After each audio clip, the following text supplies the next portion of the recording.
of truth through Torah and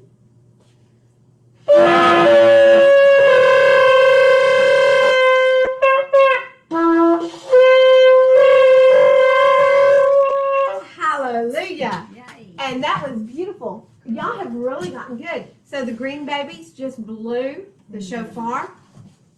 They're not green. They're not Martians. And now let's say the Shema. Y'all want to scatter over there so that you're back in the picture? There you go, right there. Hear, O Israel, Yahweh our Elohim, Yahweh is one.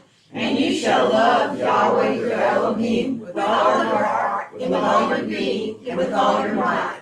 And these words which I have commanded you today shall be in your heart. And you shall impress them upon your children, and shall speak of them when you sit in your house, when you walk by the way, when you lie down, and when you rise up. And you shall bind them as a sign on your hands, and they shall be as frontlets between your eyes.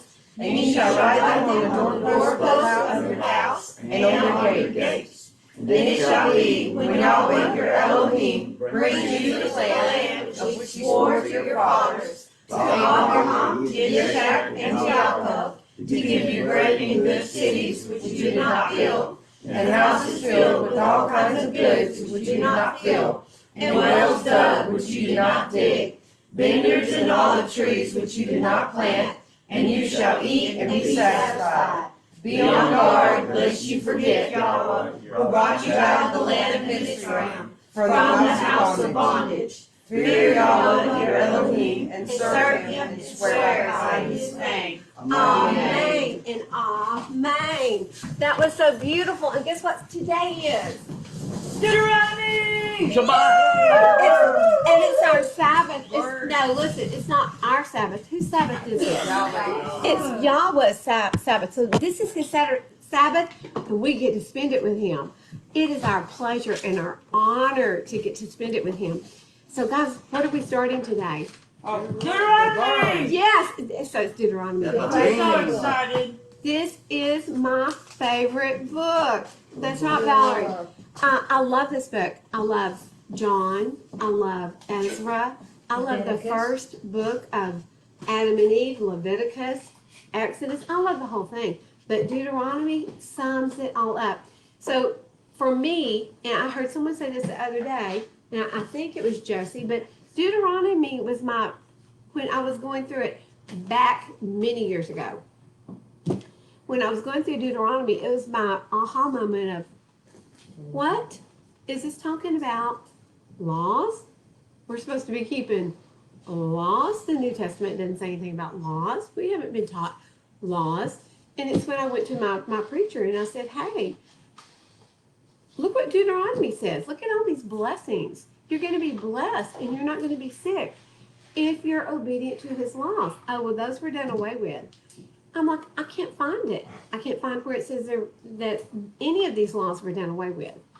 So that was my aha moment of, uh-oh, something's not right.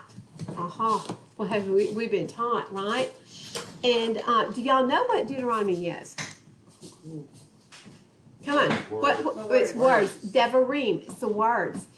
But how long? So we've been 40 long years out in the wilderness. We've been 40 years and 11 months. Deuteronomy takes up the very last month of these 40 years. Okay, it's going to complete the 40 years. So I guess it would be 39. Well, it says 40 years. It's the end of the 40 years, the completion. But this is the very last month, and this is what Josh told Moshe to speak to the children. And why is he having to retell them about the Torah? They don't learn very well. Well, most of them have never heard it. Oh, they're young ones. These are the Yeah. second generation. So what happened to everyone? We had, 604,000 that came out of Egypt that were the Israelite men. And we just did a 20 years and census of the men 20 years and older, which is the age of accountability, the age of fighting age. So we just finished the census of those who have survived or been born or grown up in the wilderness. What is the oldest man that can be there? Moses is the oldest. Okay, Moshe's the only one left at this point because Aharon has died, Miriam has died. Everyone is 60 years old or under, besides Joshua, Caleb, and Moshe. How old is Joshua? Is he older than 60? He probably is because he was in the fighting men. 75? Where'd I He could be 75. I read think that somewhere. I read that too, Valerie. When you said that it Yeah. brought back to mind, it may be in Yasher or Maybe. Jubilee. But I read it somewhere. So that was Moshe. Yah's told him, he said, you've got to go talk, speak these words to everyone who's come through the wilderness experience. Thank you for turning that on, Val. And you might want to touch that button and drop it down. Do you know how? I'd carry it all the way to 70. Yes, ma'am. I'm sorry, You Valerie. said we had to have it on 78 and go, yay. I know, that was back when Texas said you've got to Yeah. move They're your not saying it thermostats now? up. Well, we got a lot of warm bodies, and I'm going to bet you with all the warm bodies in here, it's probably not going to hit 70 anyway. And you sprayed us all with warming stuff, and so we're just, Yeah, then we all sprayed down with DMSO. We're a smelly group today. Okay, so we've had everyone that has come out of the wilderness and is there waiting to go over into the promised land. And Yahushua is going to carry them over there. He's going to lead them in. So this is where we are. We're on the opposite side of the Jordan, fixing to cross over the Jordan into Israel, the land promised to Yaakov. But then it was called what?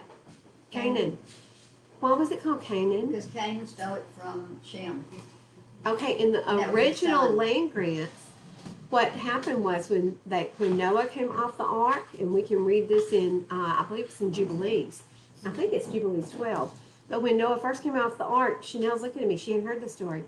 When they first came off the ark, Noah took the land and he had 1, 2, 3 pieces. And he let the boys draw for it. And Shem drew the one that had Mount Sinai, it had the Holy Hill, they had Zion, Jerusalem, all of Israel.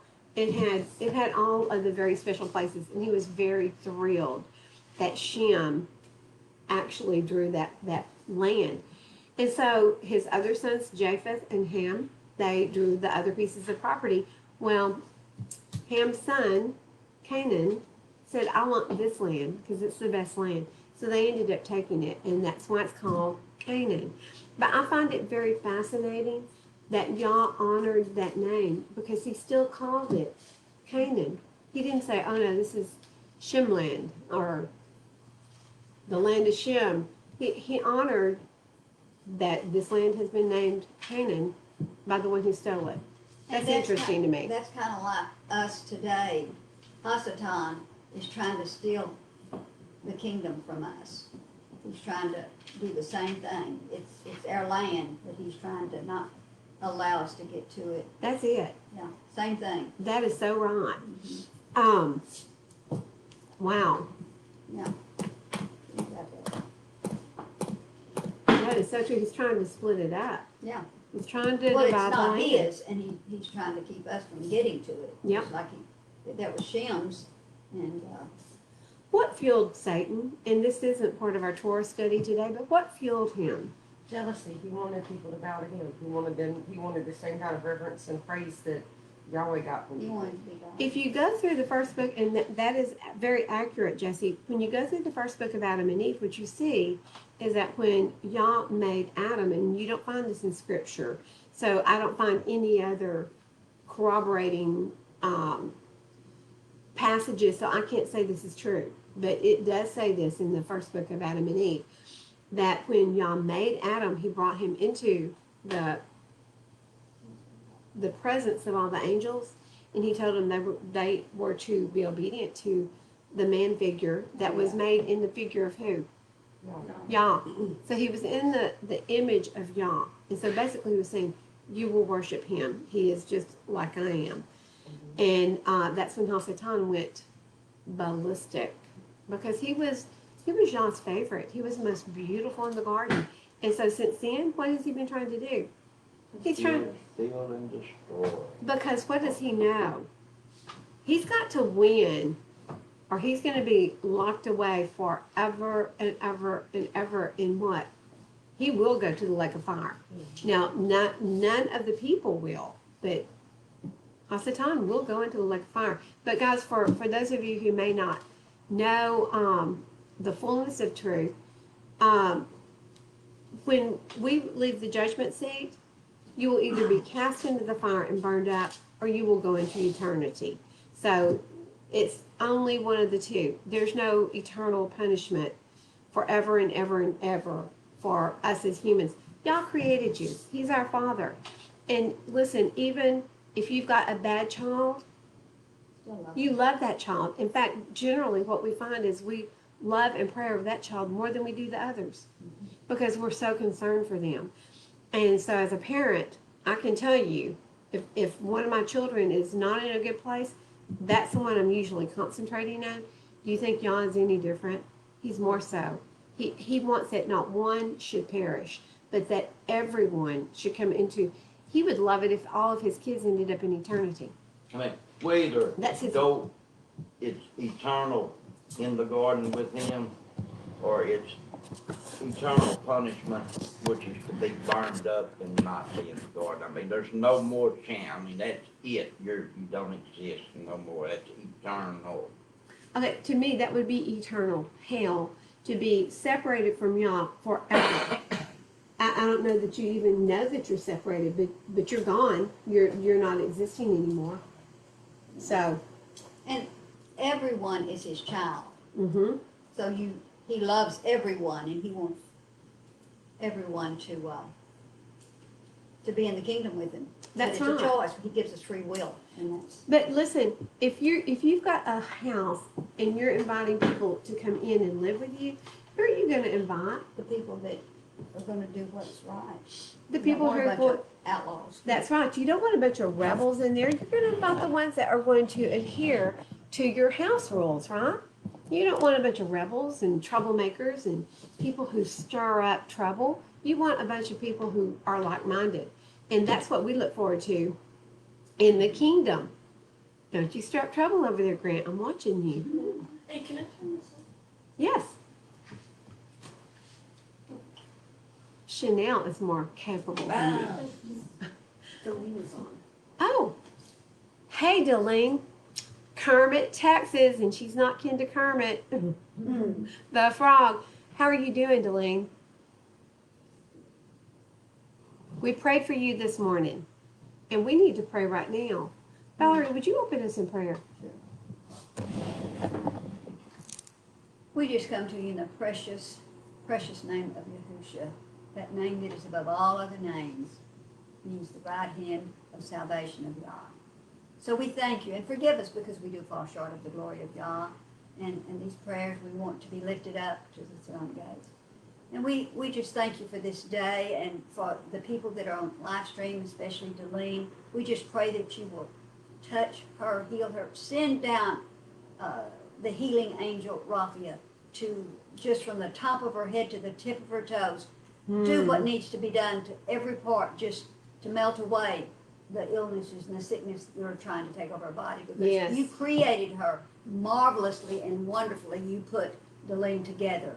She's yours. So we just thank you that she's going to be lifted up out of what the enemy's trying to bring against her, because greater is he that is in us than he that is in the world chasing us. So we just thank you that the words that are spoken today will just be embedded in all of us, that it won't. You said your word would not go out and return void. It would accomplish what it was sent to do. And we thank you for your word, which is Yahushua. We thank you for your Torah, which is Yahushua. And so as we come together, we just ask that your Ruach HaKodesh will fill this room, Yes, will penetrate into the homes of the live streamers that are listening, and that he's the one that leads us and guides us into all truths. He's the one that's going to quicken us to what we're learning today. So we just thank you that you take care of everything, Papa. You don't leave anything undone. Everything that you do is perfect. And so we love you today, and we praise you, and we thank you that we have a day that you've set aside that we can come and commune with you and spend time with you, because that's the way we get to know you, is to learn who you really are. And so we ask that this day we'll just, our minds will be clear and there's no clutter in it, and that everything we hear will come in and settle in our hearts. We just love you today and praise you. In the precious name of Yahushua we ask it. Amen. Amen. And you know, guys, Delene is a really good example of how you can be in so much pain and so sick and still keep such a funny outlook and still be comical. And Delene, I really like that about you. I love watching your posts because you've always got something funny on and you make me laugh. So even through your prison experience, which is what I'm gonna call that, which is what sickness is, guys, because as we start healing on the inside spiritually, the physical body follows. It does. I've seen it too many times. I've seen it with myself. So sometimes it takes a while, but we are praying for you, and we can't wait to see you dancing and laughing. So keep us laughing, Delene. We love you, and tell Mama hi. I bet she's down there in Kermit with you. Okay, guys, we're going to get started. And let me ask you one thing. 40 years in the wilderness. Why? Because they grumble and complain. Why? Because they're retarded like we are. We grumble and complain about everything. She's calling then we them question it, names. and then we run around and we doubt and we have lack of faith. Even though we see His faithfulness and His mercy every day, we still doubt and are discouraged. Guys, listen, they had come from Egypt. They had just, it wasn't but a few months They prior were slaves. to them getting to the promised land, the border. And they said, They forgot what he had done at the Red Sea. I mean, it just been how do that. you forget that? Well, because That's always blown me away. How do you forget the miracles in they Egypt? didn't have it in their heart. They had a knowledge of it, from it, and they just forgot they're humans, and that's the way we are. It took them. It would have taken them only 11 days to get through the promised land, and because of their attitude, and that's the way we are. I mean, we're going through the wilderness in our lives. Okay, and guys, think about this. They still had some who were not of the Israelites with them. They had the mixed multitude. They had been in Egypt for 210 years. Okay? 210 years in Egypt, living as slaves. Oh my God, I've been here 10 years. Valerie says, I know how they feel. For sure. So they had been there 210 years. Do you think maybe they're still detoxing Egypt out of them? Probably. Because what did they say? Aye, we want those leeks. We need leeks. But they so meat. quickly We forgot. want meat. We want fish. They forgot what they were doing as slaves, the torture that they were having. They totally forgot How about could it. they forget that? You go, we do. You know, guys, when I was so sick for many years and I had so much pain, when I stopped having the pain, I forgot that I'd had the pain. And it's the same thing. We forget where we came from to get here. And we just take the new me for granted, right? We can't do that. We have to always remember and always be thankful of the journey that we've made. So how many days did the spies go in and search out the land?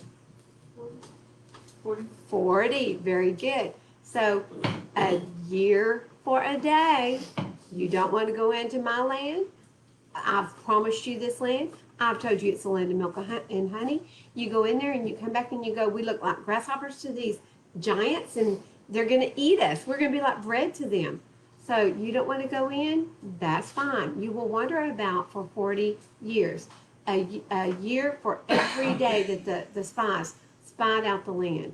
And when the spies came back, they brought huge grapes and huge figs and watermelons that were gigantic. And they said, certainly, this is the land of milk and honey. What, Valerie?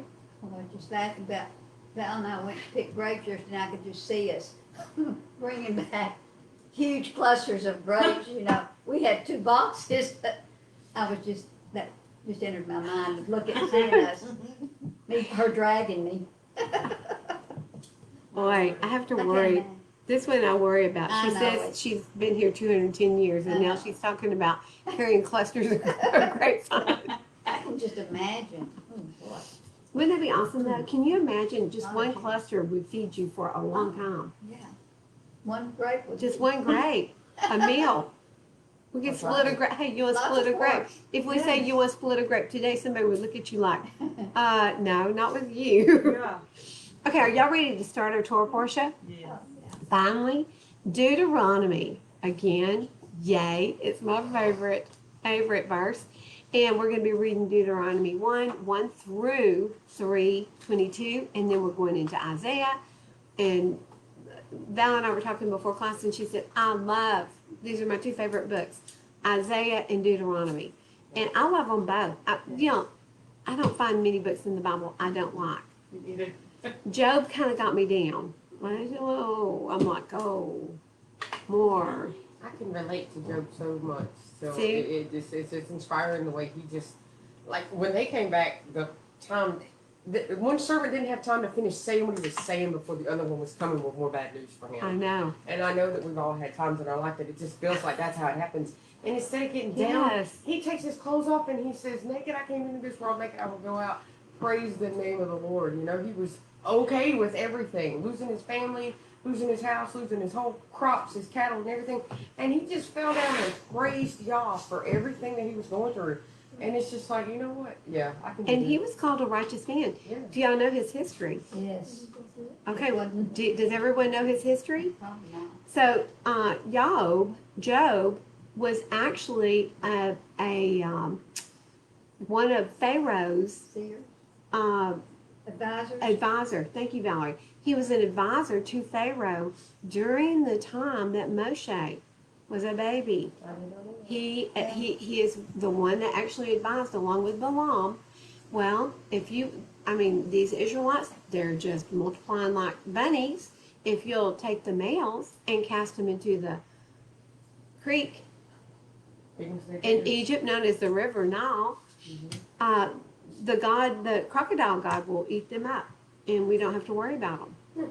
This was Job's Look where he got recommendation. to. What you were telling. There he was. Wow, that was Job telling them? I have no idea. Yeah. Yep. Oh, wow. Yep. And So- so for him to go from that extreme to another That's extreme, that's just another blessing, a lesson right there for us that have been in lifestyles, Right. you know, that we go from one extreme to the other. Well, He Raul watched was there Moshe. as well. Raul was there as well. And Raul and Job ended up leaving Right. Pharaoh's service. Don't you think they watched Moshe? Oh, yes. And that's where. Yes.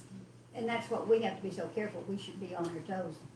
If we're saying that we're walking the walk. That's right. That's right. Now we're going to start. Chapter 1, verse 1. Here we go. These are the words, which is where Devarim came from, words, which Moshe spoke to all of Israel beyond the Jordan in the wilderness, in the desert plain opposite Suf, between Paran and Tophel and Lavan and Hatzeroth and Zahab. 11 days journey from Horeb by way of Mount Seir to Kadesh Barnea. And it came to be in the 40th year, in the 11th new month, on the first day of the new month, that Moshe spoke to the children of Israel according to all that Yahweh had commanded him concerning them. After he had stricken Sihon, sovereign of the Amorites, who dwelt in Heshbon, and Og, sovereign of Bashan, who dwelt at Hatzeroth in Edrei. Beyond the Jordan, in the land of Moab, Moshe undertook to declare this Torah, saying, Yahweh, our Elohim, spoke to us in Horeb, saying, you have dwelt long enough at this mountain. Move on. He's like, they have been going round and round this mountain. That's what they've been doing. And guys, we do that in life. When Yah is trying to teach you something, when he's testing you or he's putting you through a trial, if you don't learn it, you're going to go back around that mountain again. It's the same old path. Sometimes we get stuck in a rut because we refuse to learn. Sometimes we don't have good guidance. Sometimes we don't have the right set of rules. If you got the right set of rules, you can get out of that rut. So he's like, you've been around this mountain enough. Move forward. Move on. Turn and set out on your way and go into the mountains of the Amorites, into all the neighboring places in the desert plain, in the mountains and in the low country and in the Negeb and on the sea coast, to the land of the Canaanites, and to Lebanon, as far as the great river, the river Euphrates. He's allowing them to skirt the outside of the promised land, because Lebanon is up on the northern side, and let's see, the river Euphrates, is it down on the east side or the south? But he's letting them skirt about it's kind of like, to me, it sounds like you're outside a door pacing. I want to get in there, and you're like pacing back and forth. He's letting them skirt about it.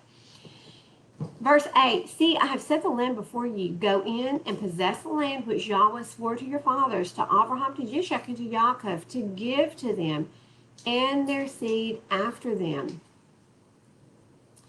And I spoke to you at that time, saying, I am unable to bear you by myself. Yahweh your Elohim has increased you, and see, you are today as numerous as the stars of the heavens. Yahweh your Elohim, Yahweh, Elohim of your fathers, is going to add to you 1,000 times more than you are, and bless you as he has spoken to you. And guys, he's repeating Genesis 22, 14 through 18. And let's just go there. Genesis 22, 14 through 18. And there, what he says is, Abraham called the name of the place Yahweh Yireh, which is provides. Yah provides. As it is said this day, on the mountain Yahweh provides. And the messenger of Yahweh called to Abraham a second time from the heavens and said, by myself I have sworn, declares Yahweh, because you have done this and have not withheld your son, your only son, that I shall certainly bless you, and I shall certainly increase your seed as the stars of the heavens and as the sand which is on the seashore, and let your seed possess the gates of their enemies. So he is repeating this to the children of Israel. This is Yah's covenant, and he's going to do it, because our Father is a Father of covenant. Who are the covenant breakers? We've been the covenant breakers. But has Yah ever broken his covenant? No. So and who wrote Genesis? Moshe. He wrote the first 5 books of Scripture.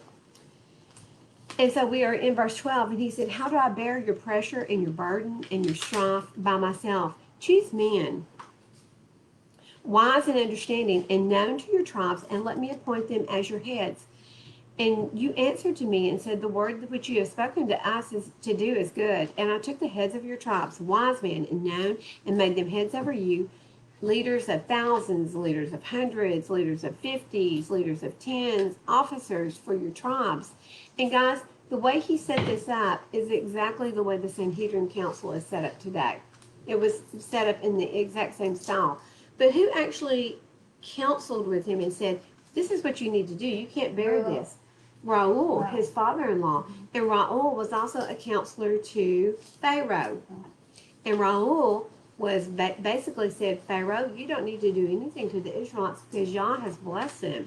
And you will not bode well if you do anything against these children. And he basically ended up packing his goods and leaving, because he was scoffed at and scorned. In 16, and I commanded your judges at that time, saying, when hearing between your brothers, judge righteously between a man and his brother, or the stranger who is with him. Do not show partiality in right ruling. Hear the small as well as the great. Do not be afraid of anyone's face, for the right rulings belong to Elohim. In the case which is too hard for you, bring to me, and I shall hear it. Guys, is this rule being followed today? No, there's no justice at all in the court systems today. And there's no reasoning behind any of the verdicts that are being handed down on the majority of them. They're letting the guilty go free and the innocent stand trial. There's no justice today. In 18, and I commanded you at that time all the words which you should do. Then we set out from Horeb and went through all that great and awesome wilderness which you saw on the way to the mountains of the Amorites, as Yahweh our Elohim commanded us, and we came to Kadesh Barnea. And I said to you, you have come to the mountains of the Amorites, which Yahweh of Elohim, our Elohim, is giving us. See, Yahweh your Elohim has set the land before you. Go up and possess it, as Yahweh Elohim of your fathers has spoken to you, and do not fear or be discouraged. And all of you came near me and said, let us send men before us, and them search out the land for us, and bring back word to us of the way which we should go up, and of the cities into which we should come. Guys, who has led them this whole way? Yeah. The angel of Yah has led them. Who is with them all the way through the wilderness?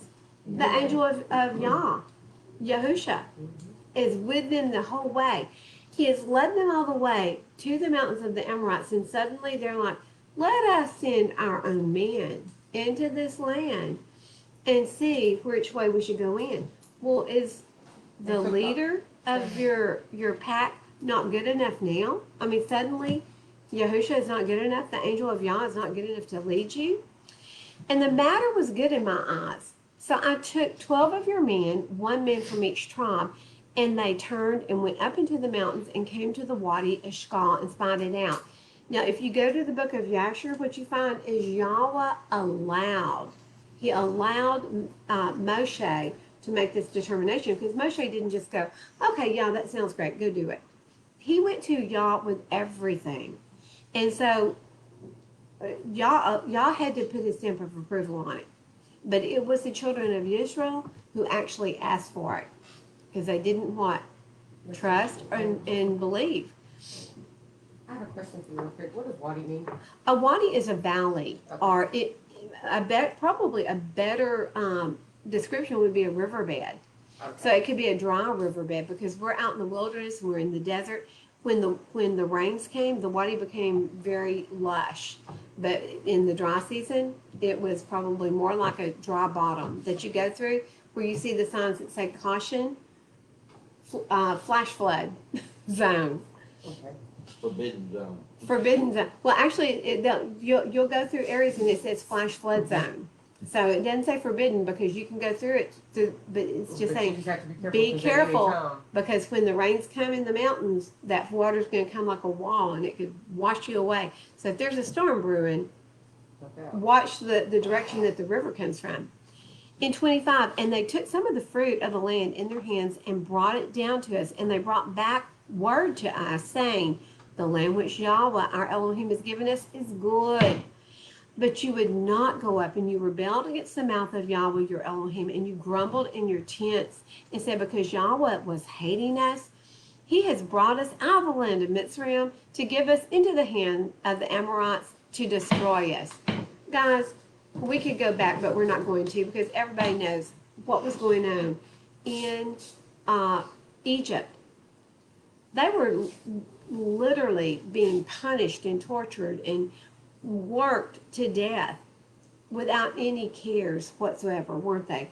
And when the slaves didn't perform as they should have performed, their children were punished as well. The little baby children. This is slander. This is Lara Hashan? Hashan Lara? What was it called? The evil tongue. Evil tongue. What is that? Charles is my Hebrew guy. Laron Hashan? I've got it wrote down. Look at it. Guys, listen. Anytime we grumble, It's evil. Lashon Hara. Lashon hara. That is the evil tongue. It's a grumbling against authority. Anytime we do that, that is evil. And that's what they were doing. And what did Moshe hear? When he stepped out of his tent at night, all he could hear across 21 square miles of nothing but Israelites grumbling and moaning and crying aloud. Oh, we can't go over into that land because there's giants. Y'all brought them through the Reed Sea on dry land. He destroyed all of the soldiers pursuing them, and still they're grumbling. 28. I tell you what, there's a lot of reading here. I'm going to say, let's, Val, would you pick up reading and go down through 32 and stop for just a second, because I'm going to read one verse from John. 28. At 28. Where are we going to? Our brothers have made our hearts melt, saying, the people are greater and taller than we. The cities are great and walled up to the heavens. And we saw the sons of the Anakim there too. Then I said to you, have no dread or fear of them. Yahweh your Elohim, who is going before you, he does fight for you, according to all he did for you in Mitzrayim before your eyes. And in the wilderness, where you saw how Yahweh your Elohim has borne you, as a man bears his son, in all the way that you went until you came to this place. Yet in this matter you are putting no trust in Yahweh your Elohim. Okay, hold on just a second. Okay, so look at John 14, verse 3. And you don't have to go there if you don't like. It's just one verse. And this is Yahushua speaking. He says, and if I go and prepare a place for you, I shall come again and receive you to myself, that where I am, you might be too. And where I go, you know, and the way you know. Guys, he's already prepared the land of Canaan for his children. He told them, he said, I will go before you. I will scatter the beasts and the wild animals slowly, but I'm going to scatter them. He has not left them out there by themselves, has he? Okay, keep But going, they were Val. looking at the natural. They were. Looking at and not believing what he could do or would do for them. Because he had told them, Yes. and they didn't believe that. They believed what they saw, and that's what we do. We're just so ever looking at the problems and the situations in our life and not trusting. And he said, I'll never leave you. I'll never forsake you. I'll take care of you. So, Valerie, if they had believed, would they have gone on into the promised land? Okay, believe is an action word. Yes. It is an action word. If you believe, you're going to do. You're going to obey. So if they had believed Yah, they would have trekked on through. They'd have been like, that's nothing. A few little old giants. Our Father is bigger than everything. The Bible describes him like an ox with his horns out in front of him, rushing in front of us, goring everything in the way. They're like bowling pins. He just knocks them out of the way, and we charge on through. That's how he protects us. But they didn't believe, did they? Okay. Taking the horns off the ox. It is. You know, 'cause He the can ox- still because trample 'em. He still he knocks the stuff out of the way for us, and we disable him by our disbelief. That, you know what? By traditions of man, this completely nullifies the word of Yah. The traditions of men. Okay, Val, keep on going, girl. 33. Who is going before you in the way to seek out a place for you to pitch your tents, to show you the way you should go, in fire by night and in a cloud by day? There it is. Who goes before you? Yahusha. He goes before us. And that's exactly what he says in John. I go before you to prepare a place. He said he went before you to prepare a fire by night and a cloud by day. He's guided you the whole way. Why would you suddenly not believe him? Hey. Vicky, you were talking about the word believe. Uh-huh. In Romans 10:9 it says that if you confess with your mouth the Master and Bishop and believe in your heart that Elohim has raised him from the dead, you shall be saved. Believe, you know, we've been said that you just have to believe, that you gotta know who he is in your mind. Like you said, believe is an action word. If you believe in him, then you're gonna live, you're gonna be obedient to him, and that's the word that is so misconstrued. And you can look at Hebrews 11 as well. Yes. The belief chapter. Abraham believed, and he left his father, and he went out. Abraham believed, and he offered up his firstborn. Well, and it wasn't his firstborn son; it was his only son. The promised son. Yes, the promised son to Yah, because he believed. And see, Noah believed, and he built a ship. yeah. And it had never rained. When Noah built this ark, a big square boat, it had never rained, but he believed what Yah said.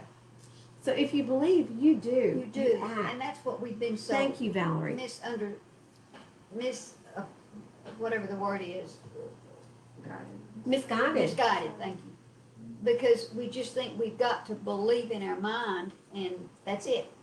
But there's gonna be action after it. That's Believe it. is an action word. It's not, and that's If what, you believe his word, you're going to be honoring him and studying on Shabbat. yes.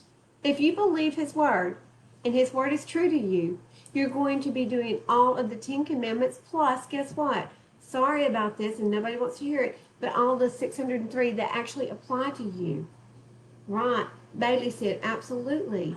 You know, the demons believe, but they just try it. No, they didn't. They didn't. Well, even down from where Valerie was reading, I think, verse 17, it says, belief comes from hearing, and hearing by the word of Elohim. The hearing is like the hear and do that we say in the Shema. It's the It is a same Shema. action word that we have to get. It's a whole setup right there in the word, which we're studying right now. These are the words. These are the words. And listen, I mean, while you're saying that, the Shema, guess what it says? We're going to put them on our hands and on our You shall bind them as a sign on your hand, and they shall be as frontlets between your eyes. Where does the mark of the beast go? On your forehead or on your hand? Hey, here's your mark. Here's one of your marks. Another one is Shabbat. And we'll hit that mark when we hit don't you hit her when we hit Revelation this afternoon. I'm excited about Revelation. That's one reason I was late, because I was up until 1 o'clock this morning. I got so into Revelation, I was like, oh, it's got to be 11 o'clock. I looked and it was 1 in the morning, and I was like, oh. I was into Revelation. Okay, let's go. And Yahweh heard the voice of your words, and was wroth, and took an oath, saying, not one of these men of this evil generation shall see that good land of which I swore to give to your fathers, except Caleb, son of Jephunneh, he shall see it, and to him and his children I give the land on which he walked, because he followed Yahweh completely. Hold on just a second. Okay, not one of these men of this what generation? Evil. Evil. What makes a person evil? Anything against Torah. Anything they're doing that is not of Torah. And Torah is every word that comes out of Yahweh's mouth, or Yah's mouth, is his Torah. It's what he's telling you to do. So if you're doing synonyms, the word and Torah. it is. Well, let's look at it. Is it John 14:6? Let's just read that really quick. John 14:6. Page 1041 by our little, mine are so stuck together. 14:6. In John 14:6, the word says, Yahushua said to him, I am the way, I'm the truth, and the life, and no one comes to me except through the Father. Okay, 24:1. 119, 142. Oh yeah, we were fixing to go there, but there's another place in John that it actually says that the Torah is true. John 17:17. John 17:17. John 17:17. Thank you so much, Seth. Set them apart in your truth. Your word is truth. So Yahushua is truth, and he's also called the Word. His word is truth. And then Psalms 119, 142. Valerie thought she was silently mouthing it to me. Yeah. 119, 142, and it's on page 718. For those of you who are looking, it says, your righteousness is righteousness forever, and your Torah is true. So the Torah is the truth. The Torah is Yahushua. John 1:1. John 1:1. And Yahushua. The word, and the word was with Elohim. That's exactly the right. Word was Elohim. And going down to verse 6, what does 6 say? Not there. Oh, and the Word became flesh and pitched his tent amongst men. The Word became flesh. This Word. That's 14, verse 14. 14. The Word became flesh and pitched his tent among us, and we saw his esteem is of an only brought forth of a father. Okay. Okay, so evil is not doing anything that's in the Torah, which is truth, which is what Yahushua is telling them. And Yahushua is the one that is guiding them through the wilderness. Because listen, guys, some of you may not realize it, but from the time that Adam and Hua, or Eve, sinned, who was not present on this plane any longer? Yahweh could not be present in the face of sin. He had to split apart from sin. And he was like, son, you got to take care of these people now. They're yours. What? And so, what we really have to know is Yahuwah's spirit is who's supposed to be living in us. And if he can't face sin, That's right. you have to really look at that, you know, Okay, so that's we, forgiveness. that is right. So Bless you. That was in the eye. I got hot. I sneeze when I get sweaty. It's 78. There you go, Texas. We just hit Feels good. 78. Okay. So we just finished verse 35, and well, actually, and 36. Josie, Mhm.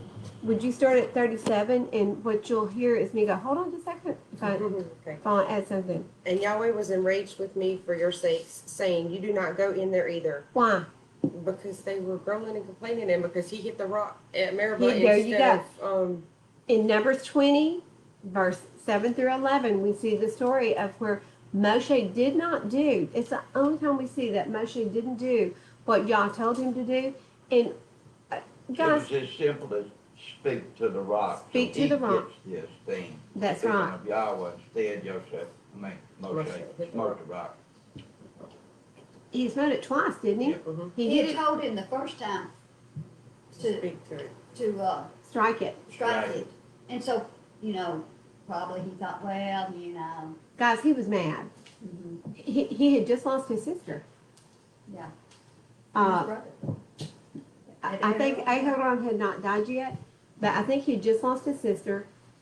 These whining, stiff-necked, Right. rebellious, wah, wah, wah, wah. I'm sure he was angry because Moshe did have a little bit of a temper, okay? So when he got up in front of these swine bags, he struck the rock. And the rock was who? Yahusha. The rock followed him all the way through. I still see this rock rolling behind him. Rolling, rolling, rolling. Okay. Yehoshua the son of Nun, who stands before you, he shall go in there.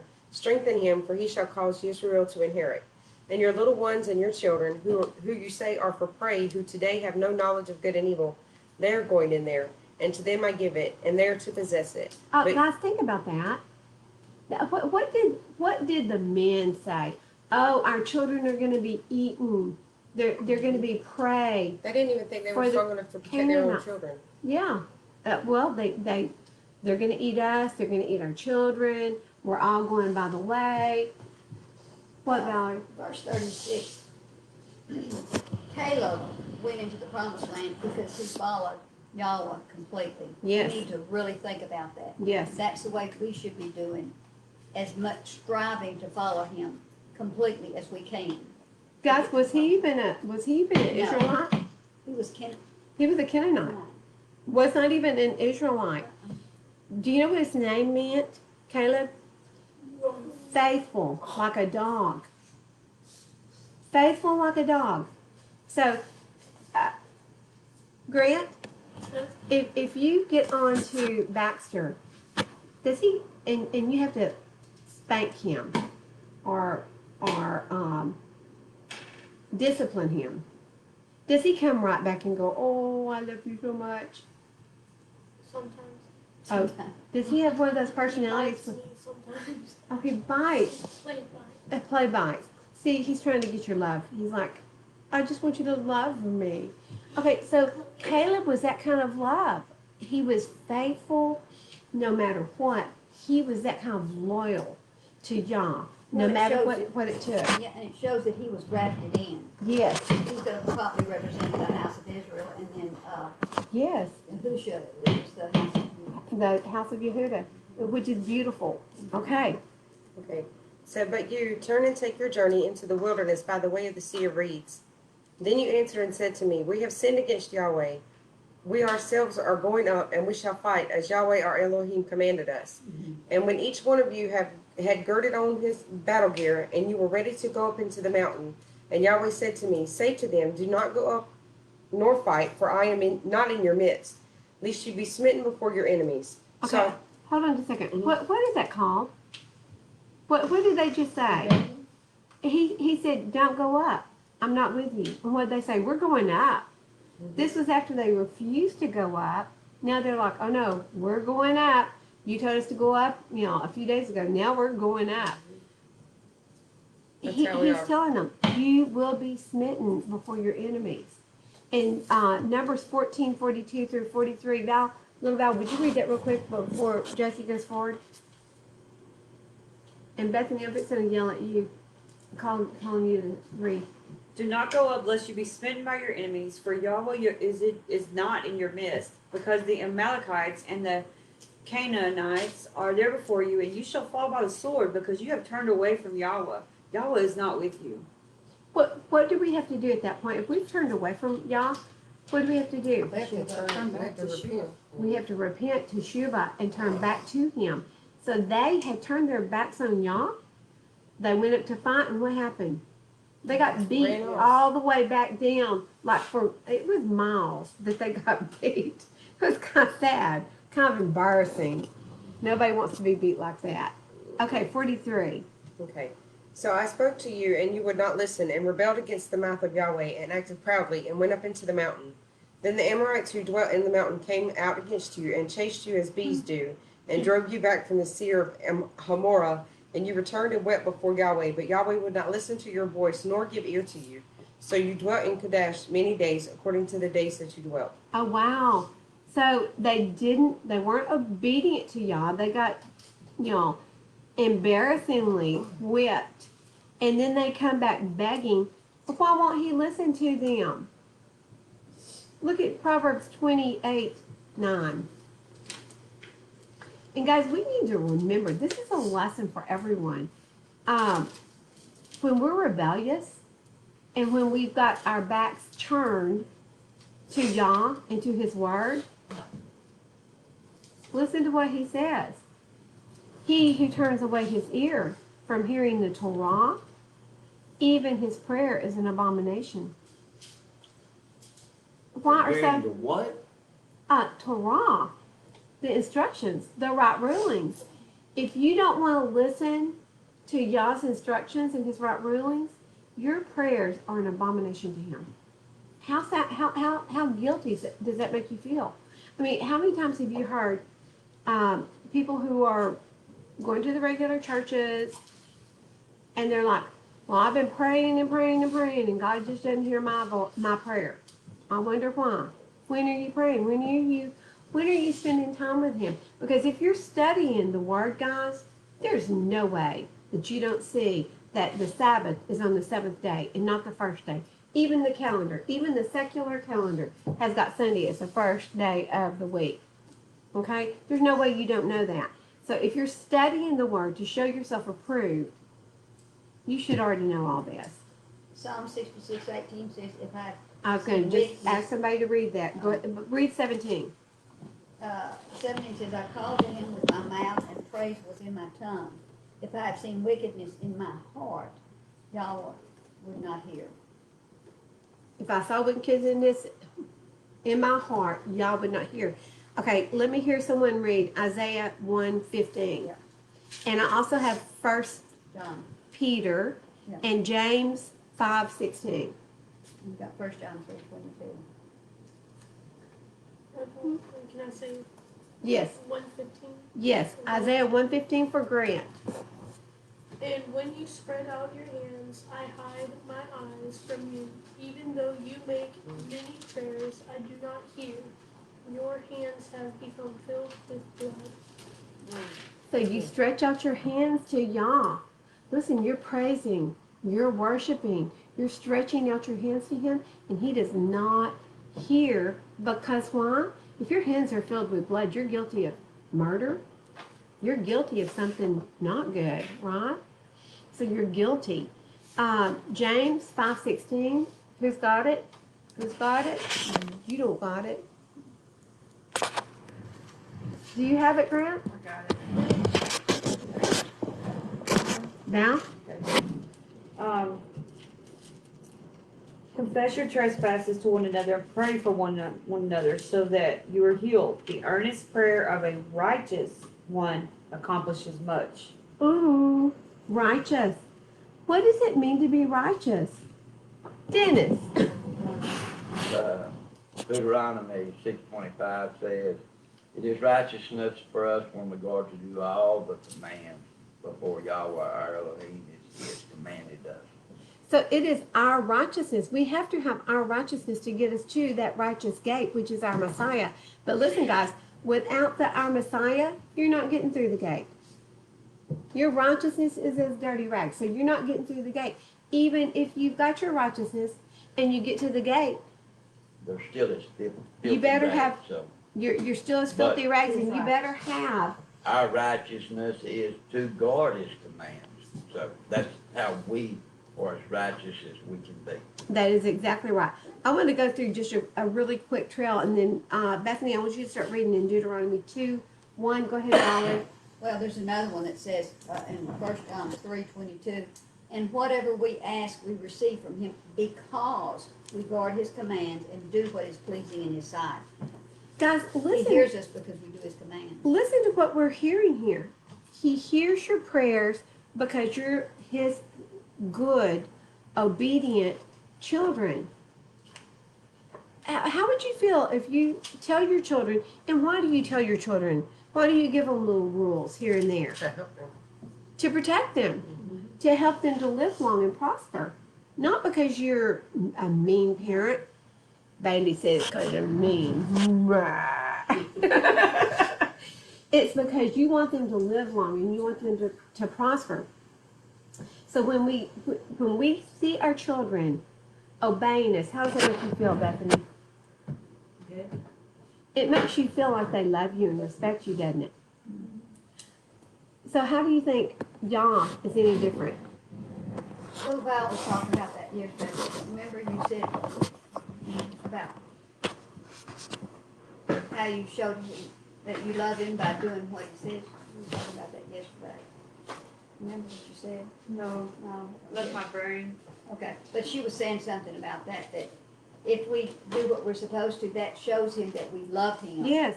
We're not just doing it out of, because he tells us to do it. We do it because we love him and we want to do what's right. When you're being obedient, you're doing it out of love and respect and awe for our Creator. Otherwise, you're like a clanging cymbal. I mean, just a clanging cymbal. I want to carry us on a really short here in Obey Trail before we go on to 2. Turn in your scriptures to Deuteronomy 6:3. What is this? Where are you going? Shema Yisrael. That was really off tune. But hear and obey. Look at 6:3. And you shall hear, O Israel, and you shall guard to do, that it might be well with you, and that you increase greatly, as Yahweh Elohim of your fathers has spoken to you, in a land flowing with milk and honey. And you can keep on going through the Shema, and you see that this is a blessing for you to hear and to obey. Go to Jeremiah 22:3. Jeremiah 22:3. Guys, this is what we're talking about when we say scriptures are the word, the Bible, from Genesis to Exodus, and all of the books that were written that were removed from scripture. It's an integrated book. Everything is interrelated. Everything. So we've got 22:3-9. Thus said Yahweh, do right ruling and righteousness. Do right ruling and righteousness, and deliver him who is robbed out of the hand of the oppressor. Do not maltreat, nor do violence to the stranger, the fatherless, or the widow, nor shed innocent blood in this place. For if you certainly do this word, then there shall enter in by the gates of this house sovereigns, sitting on the throne of David, riding on horses and in chariots, he and his servants and his people. But if you do not obey these words, I swear by myself, this is Yah. He's swearing by himself, that this house shall become a ruin. And let's keep going. For thus said Yahweh to the house of the sovereign of Yehuda, you are like Gilad to me, the head of Lebanon, that I shall make you a wilderness and cities which are not inhabited, and I shall prepare destroyers against you, each with his own weapon. And they shall cut down your choice cedars and throw them into the fire. And many nations shall pass by the city, and they shall say to one another, why has Yahweh done this to this great city? And then they shall say, here it is, here's the kicker, because they have forsaken the covenant of Yahweh, their Elohim, and they bowed themselves to other mighty ones and served them. The covenant that Yah made with us was on Mount Sinai. It's in Exodus 19. Let's look at that just really quick before we go further. Because many people are like, what covenant did we make with Yah? Ma'am? 19:5.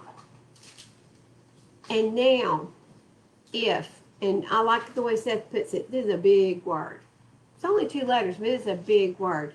Now, if you diligently obey my voice and shall guard my covenant, then you shall be my treasured possession above all the peoples, for all the earth is mine. And you shall be to me a reign of priests and a set apart nation. And those are the words which you are to speak to the children of Israel.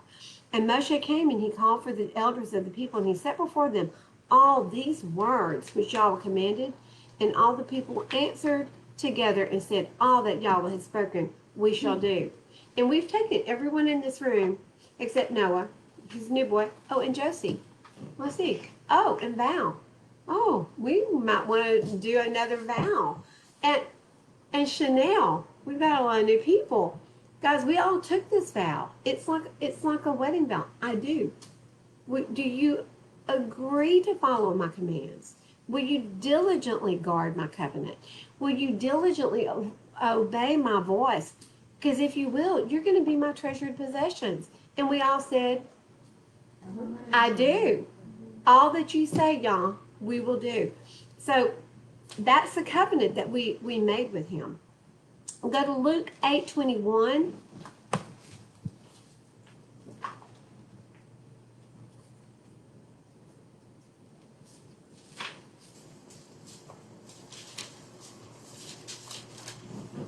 Luke 8:21 is. Page 994. Go ahead and read it, Josie. 993, excuse me. So 21. It says, and he answering said to them, my mother and my brothers are those who are hearing the word of Elohim and doing it. Guys, listen, he wasn't rejecting his family when he stated this. He's saying everyone who hears the word of Elohim and does them, is obedient to them, those are my brothers and my sisters. So don't you know that today he's looking down and he sees this light shining right here in Fairfield, Texas, and he goes, there's some of my brothers and sisters. Papa, look, there they are. Isn't that cool? And flip on, while you're here, going over to 11:28 in Luke. But he said, blessed rather are those. Okay, this was a woman. Let me step back just a second on 27. And it came to be, as he was saying this, a certain woman from the crowd raised her voice, and she said to him, blessed is the womb that bore you and the breast which you suckled. And he said, blessed rather are those hearing the word of Elohim and watching over it. Guys, we are to guard it. We're to be willing to fight over the words of Elohim. Listen, the New Testament wasn't written for 150 years. The books were written a little bit sooner, but they weren't even put together for 150 years. They were not even available for studying until then. So what did they have to study? When he says, hearing the word of Elohim, what word were they hearing? The Tanakh, that's right. I thought you said Tanakh. To knock. The Tanakh, the first 5 books the prophets, the words of the prophets, the writings, the Proverbs. This is what they were studying. It wasn't the New Testament. And this is Luke. Okay, go to Romans 2. We're taking quite a little spin here, aren't we? Romans 2. I love Romans. We're going to go Romans 2, 12 through 13. For as many as sinned without Torah shall also perish without Torah. And as many as sinned in the Torah shall be judged by the Torah. Let me go ahead and read 13. For not the hearers of the Torah are righteous in the sight of Elohim, but the doers of the Torah shall be declared right. What does this mean? If you sinned and you died and you weren't obedient to the Torah, you what? You just perish. After the judgment seat, you're just cast into the fire, you burn up, you perish like a dry branch. You're dry, you just poof, you're gone. Okay? Yes, sir. Would there be people outside of the gates? There are people outside the gates. There sure are. And did Dennis say don't get her started? We're not going there right now, but we may go there. That's what I said, you would go there. We will go there later. Don't get me started though. Okay, so guys, listen. But he said, if you're being obedient to Torah, then you're going to be judged by the Torah. Shaul was a rabbi. He studied the Talmud under Gamaliel.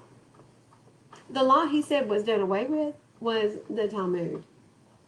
It wasn't even legitimate. It was man-made. It was the traditions that the rabbis had come up with. But what he's saying here is that you will live by the Torah. You'll be judged by the Torah, but you will live. But without it, you're just going to die. Because the hearers of the Torah are not the hearers of the Torah are righteous. Because why? They're not shemaim. They're not doing. They're just hearing it. They're sitting on the pews. They're hearing the word read, and they're going, great sermon, preacher. And then they're going on down the road. But now, if you're hearing and doing, that brings about righteousness because you're guarding his word. And guarding is a very strong word, guys. Here it says, look what's watching over. Guarding is listen, if you're guarding something, you're willing to what? Fight. I'm willing to fight for my Shabbat. Are y'all? It's that precious to me is that the Sabbath is just beautiful. It's my favorite day of the week. Y'all too, right? Yeah. I love what Val put yesterday. She put the sun setting. It was a picture of the sunset. Can't wait for Shabbat. He was peeking through the window watching it go. That's what it He was. was like me looking for the sun to set. Is it ready? Is it here yet? Is it here yet? So Friday is our preparation day. We run. We are scurrying about like crazy people trying to get everything done. 7 o'clock picking Mustang grapes. Yeah, I had a guy. Yeah, Done. there you Right. go. See, I had a guy, stop. He came into the office and I was like, even Seth came over. He was like, somebody just went to the office. He came over to make sure everything was okay. I was like, okay, I gotta go because my father's Sabbath begins at sunset, and I've got stuff I still have to do. So I had to go home, feed animals, feed chickens, feed everybody, fix dinner, get everything. It was funny. I was at work yesterday at 7 o'clock, and one of the people that I work with was running around telling me, "You gotta go! You gotta get in trouble! You gotta go!" They were trying to rush me out so that I wouldn't get in trouble, so that I wasn't in there past sundown. That was so funny. Guys, right now we've got long days. Okay, it makes it really easy. But I'm gonna tell you, when winter comes about and those days shorten, it's gonna be. You talk about running about on Friday. We are literally like a bunch of chickens just running, but we do it because why? We love him. We love him and we honor him. This is our day to what? Is it a day to just kick back and be lazy, put our feet up, get some rest? It's our day to spend time with him. And that is the biggest rest of all, isn't it? Yes. When we get into his word, and that's one reason that last night time flew away from me. I mean, like 1 o'clock. It was 1:04 when I looked at the clock. I was like, oh, my computers are all messed up because it's not 1 o'clock in the morning. It was. Okay, Hebrews 4.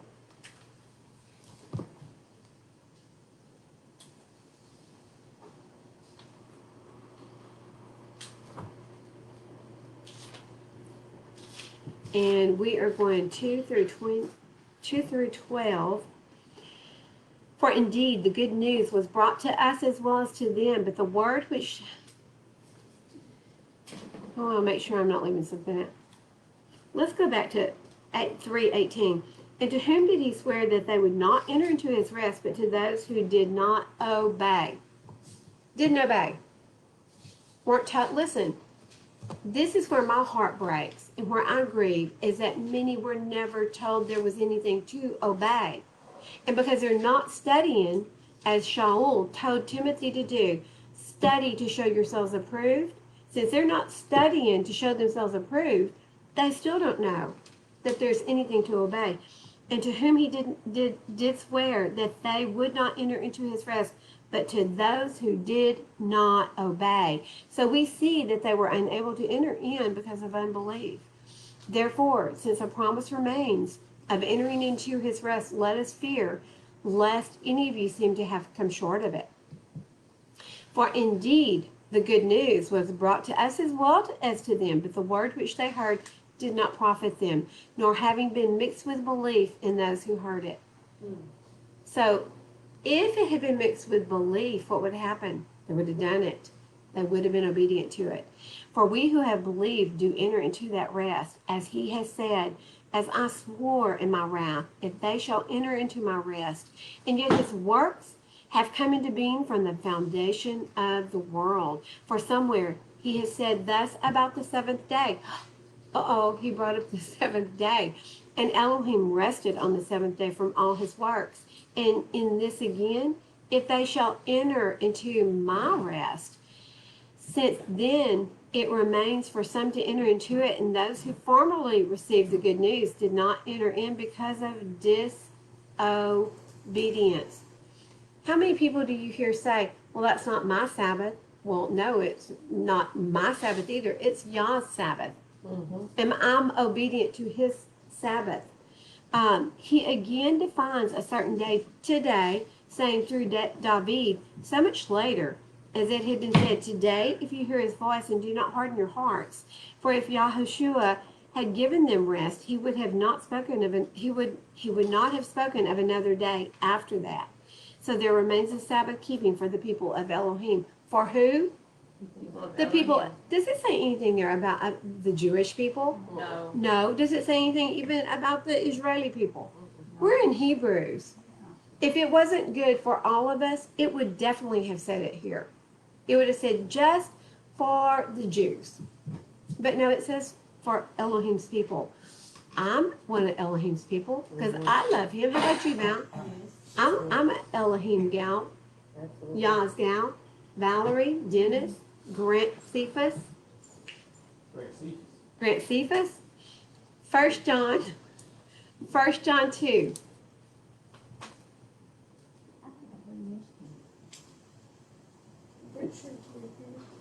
Misty's downstairs? Yeah. Yay!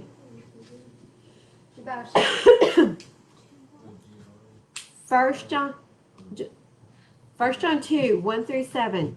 My little children, I write this to you so that you do not sin. Don't sin. Don't be disobedient, right? And if anyone sins, we have an intercessor with the Father, Yahushua Messiah, a righteous one. And he himself is an atoning offering for our sins, and not for ours only, but also for the whole world. And by this we know that we know him, if we guard his commands.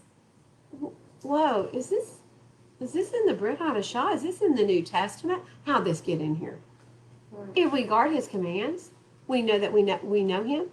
The one who says, I know him, and does not guard his commands is a liar. And the truth is not in him. I love Yahusha, or I love Jesus. I go to church on Sunday. But it's saying that Yahushua's not in you, because he is the truth. The way, He is the truth, way, the truth, and and the life. life. Well, that's what he says when he says, "Depart from me, for I don't know you," because you don't know me. That's 'Cause exactly you're not it. doing these things. You don't know him because if you knew him, you would know his word. Listen, guys, I'm not making fun of those who worship on Sunday. You can worship every single day of the week, but you better be worshiping on Shabbat. Listen, it is. First thing, first. Well, I want to go to Exodus. I want to go to Exodus 31:13. Exodus 31:13. I mean, since we're talking about this, I just want to hit it real quick. Exodus 31:13. Seth, Yes, ma'am. what do the Catholics say about those who worship on Sunday? They're under their covenant. They're It works on Sunday. That worship on Sunday. That's their sign for their people. Yeah. Sorry. The Sunday is a sign for our people that they are worshiping the same sun god that we're worshiping. That's pretty much what they're saying. Okay, listen to what Yah says. And this is Exodus 31, verse 13. And you speak to the children of Israel, saying, my Sabbaths you are to guard by all means, for it is a sign between me and you throughout your generations, to know that I, Yahweh, am setting you apart. What sets you apart? The Sabbath. The Sabbath. And you shall guard the Sabbath, for it is set apart to you. Everyone who profanes it shall certainly be put to death, for anyone who does work on it, that being shall be cut off from among his people. 6 days work is done, and on the seventh is the Sabbath of rest, set apart to Yahweh. Everyone doing work on the Sabbath day shall certainly be put to death, because sin leads to what? Yeah. Death. And the children of Israel shall guard the Sabbath, to perform the Sabbath throughout their generations as what? That's right. Everlasting covenant between me, and this is Yahweh speaking, between me and the children of Israel. It is a sign forever. For in 6 days Yah made the heavens and the earth, and on the seventh day he rested and was refreshed. Did he say, but if you want to rest on Monday, that's fine, or Sunday? Change that day to your Sabbath. Yeah, you can do whatever, because it's all about you. Josie, it's your Sabbath. You celebrate it whenever you want. Guys, this is not our Sabbath. That's why 2 Timothy is so profound when it says that we will be lovers of self. That's it. Lovers of self. And I don't want to. I've got plans on his Sabbath. He I knows can't- my heart. He knows my heart. Saturday's You my got to weekday. do it. You've got to do it with a proper Southern draw, or it's not right. Try it again. He knows my heart. That's it. Well, he knows my heart. My heart is He what? does. Listen, he does indeed. Yes. Yah knows your heart, and it is above all things evil. It is evil. And here, let's go to 4. We've got 2 more verses. 4, 1 through 6. 1 John 4, 1 through 6.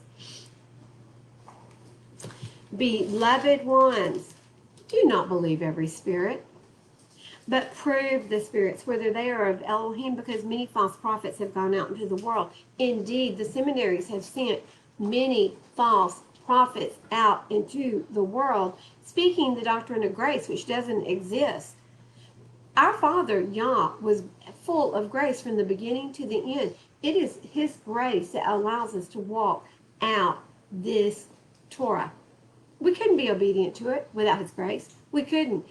On our own, we can't do it. We will fail. Okay, by this you know the spirit of Elohim. Every spirit that confesses that Yeshua, Messiah, has come in the flesh is of Elohim. And every spirit that does not confess that Yahushua, Messiah, has come in the flesh is not of Elohim. And this is the spirit of the anti-Messiah, which you heard is coming and is already in the world. And this is John. The anti-Messiah was already there. You are of Elohim, little children, and have overcome them, because he who is in you is greater than he who is in the world. Thank you, Yah, for sending the spirit of Yahusha that gives us the strength to do this, right? Okay, last verse. Revelation. No, I'm not going there. I was already turning that way. Verse 2. Revelation 1:3. However, we may go there after this one. Just briefly. 1:3. Blessed is he who reads, and those who hear the words of this prophecy and guard what is written in it, for the time is near. And guys, today the time is nearer than it has ever been before. Tomorrow it will be closer than today, but it's closer today than ever before, because we know that for 6 days we work, and the seventh day we rest. For 6,000 years, a day is as 1,000 years. For 6,000 years we work. What happens the 7,000th year? We rest. Hallelujah. I mean, I'm telling you, that makes you want to get up and dance. I mean, just a David dance. Dancing till just everything falls off. My scarf, my shoes. Guys, it makes me want to dance that we've got 1,000-year rest coming, and it is near. And let's go there. I wasn't going to. We're going to 22 in Revelation, and Valerie's shaking her head. Valerie, you want to teach this one instead?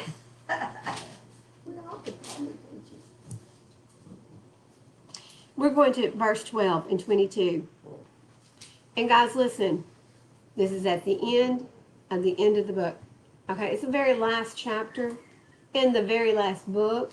And Grant, this is your fault. Now, I'm sure that Dennis and his horse is fixing to eat a lot of apple because you took us here. And see, I am coming speedily, and this is our Savior talking. And my reward is with me to give to each according to his work. Wow. How did that blasted verse get in there? It's a 4-letter word. So you The got a W word? word. You gotta What? do something? What is he talking about? You can't What? fly in on the grace train? There's no grace train. Oh, wait. Okay. Yeah, listen to this. Let's take it further. I am the Aleph and the Tav, the beginning and the end, the first and the last. Blessed are those doing. Blessed are those doing his commands. Action word, guys, doing his commands, so that the authority shall be theirs into the tree of life. If you're doing his commands, you get to eat from the tree of life. But listen, there's more. And this is the most important more, because without this next one, you can't even get to the tree of life. And to enter through the gates into the city. Listen, the gates to the city are never shut. Revelation tells us that. The gates are always open. But who's outside? Oh, let's go further. 15. Outside are the dogs, and those who enchant with drugs, and those who whore, and the murderers, and the idolaters, and all who love and do falsehood. What did John just tell us? What does John 1, chapter 2, verse 3 say? And by this we know that we know him, if we guard his commands. The one who says, I know him not, and does not guard his commands is a liar, and the truth is not in him. Those liars, guess what they are? They're outside the gate. Outside the gate. I didn't write this. This is the revelation of Yahusha. It's not the revelation of John. Yahusha has given it to John. This is the revelation of Yahusha. Okay, now, Miss Bethany, anybody want to add to, comment on? I just want to say one verse that's in 1 Peter. Hold on, let me turn this towards you. Okay. He says in 1 Peter 4:18, if the righteous one is scarcely saved, where shall the wicked and the sinner appear? Do y'all hear that? If the righteous one's keeping his commands, guarding his Sabbaths, Are barely saved. are barely, scarcely saved, where shall the wicked sinner appear? You know, that reminds me of the verse in Jude. Yeah. I really like that verse in Jude because, you know, we think we're all that stuff and then some. Okay, here it is. In Jude, verse 22. And show compassion towards some who are doubting, but others save with fear, snatching them out of the fire, hating even the garments defiled by the flesh. Guys, there were many who will be, that's not the one that says smoking. There's another one where it literally says that we're snatched out of the grasp of hell, literally still smoking. We're almost on fire. That we are saved barely. And I mean like you're just about cast in there, and Yah grabs you and pulls you back out. Scary, isn't it? Okay, that is a good one, Val. Bethany, you want to move up to that second chair? Something's moving. Oh, It's there. still there, but. Oh, no. Have I got you on screen? Yes. Okay, chapter 2. Then we turned and set out into the wilderness, the way of the sea of reeds, as Yahuwah spoke to me. And we went round Mount Seir many days. And Yahuwah spoke to me, saying, You have gone around this mountain long enough. Turn northward. And command the people, saying, You are about to pass over into the border of your brothers, the descendants of Esau, who live in Seir, and they are afraid of you. So be on your guard. Do not strive with them, for I do not give you any of their land. No, not so much as one footstep, because I have given Mount Seir to Esau as a possession. Hold on just a second. What did he just say here? Do not strive with who? Esau. Esau is Edom. Who is Esau? The brother of Jacob. He's Yaakov's brother. Firstborn, actually. Who sold his birthright? Who sold his birthright because he just killed Nimrod, and he was like, boy, what is my life? I'm going to die anyway, right? So he said, you, because of his promise and his covenant with Abraham, what does he say? He gave him the land. He gave him the land, and it's not something, hey, it's the Miskey family. How are y'all? Good to see y'all.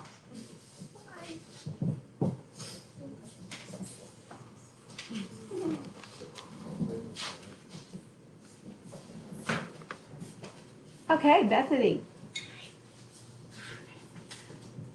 Verse 6. We are in, sorry, just a second. We are in Deuteronomy chapter 2, verse 6. Oh my goodness, Giovanni, you have grown. Hi, baby. He's getting taller. I didn't think that was going to happen. I'm kidding. It was coming. Okay. Okay. What food you buy from them with silver you shall eat, and also what water you buy from them with silver you shall drink. For Yahuwah your Elohim have blessed you in all your work of your hand. He has known your wandering through the great wilderness. These 40 years Yahuwah your Elohim has been with you. You have not lacked any matter. And when we passed beyond our brothers, the descendants of Esau, who dwell in Seir, away from the way of the desert plain, away from Elah and Etzyon Gerber, we turned and passed over by way of the wilderness of Moab. And Yahuwah said to me, Do not distress Moab, nor stir yourself up against them in battle.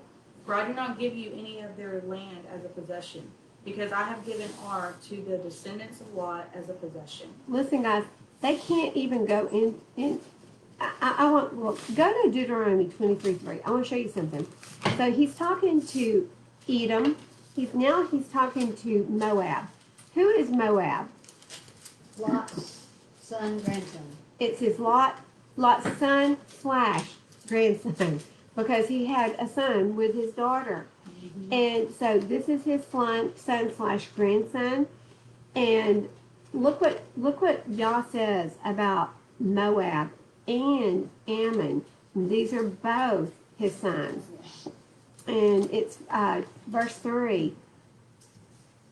An Ammonite or a Moabite shall not enter the assembly of Yahweh, even down to the 10th generation of them. They shall not ever enter the assembly of Yahweh, because they did not meet you with bread and water on the way when you came out of Mitzrayim, and because they hired against you Bilam, son of Beor, from Pether of Aram, Naharayim, to curse you. Now, guys, listen. No Moabites, no Ammonites. What was Ruth? I was just asked about that because she was a Moabite. She wasn't a Moabite. She Let's go crossed to over. Ruth. Let's go to Ruth. She chose. She chose She- Naomi and Ruth. She pulled a Ruth. Well, I think it's right after. She chose Yahweh. Yes, she did. And not in And she became part of the lineage of Israel. Oh, I'm having trouble finding Ruth. She's such a 791. 791. Thank you. You are so awesome.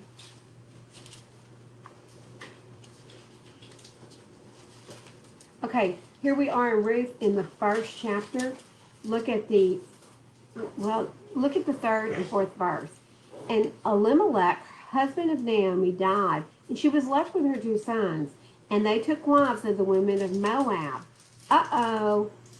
The name of the one was Orpah, and the name of the other Ruth. And they dwelt there about 10 years. And Mahlon and Chilion also died, both of them. So the woman was bereaved of her two sons and her husband.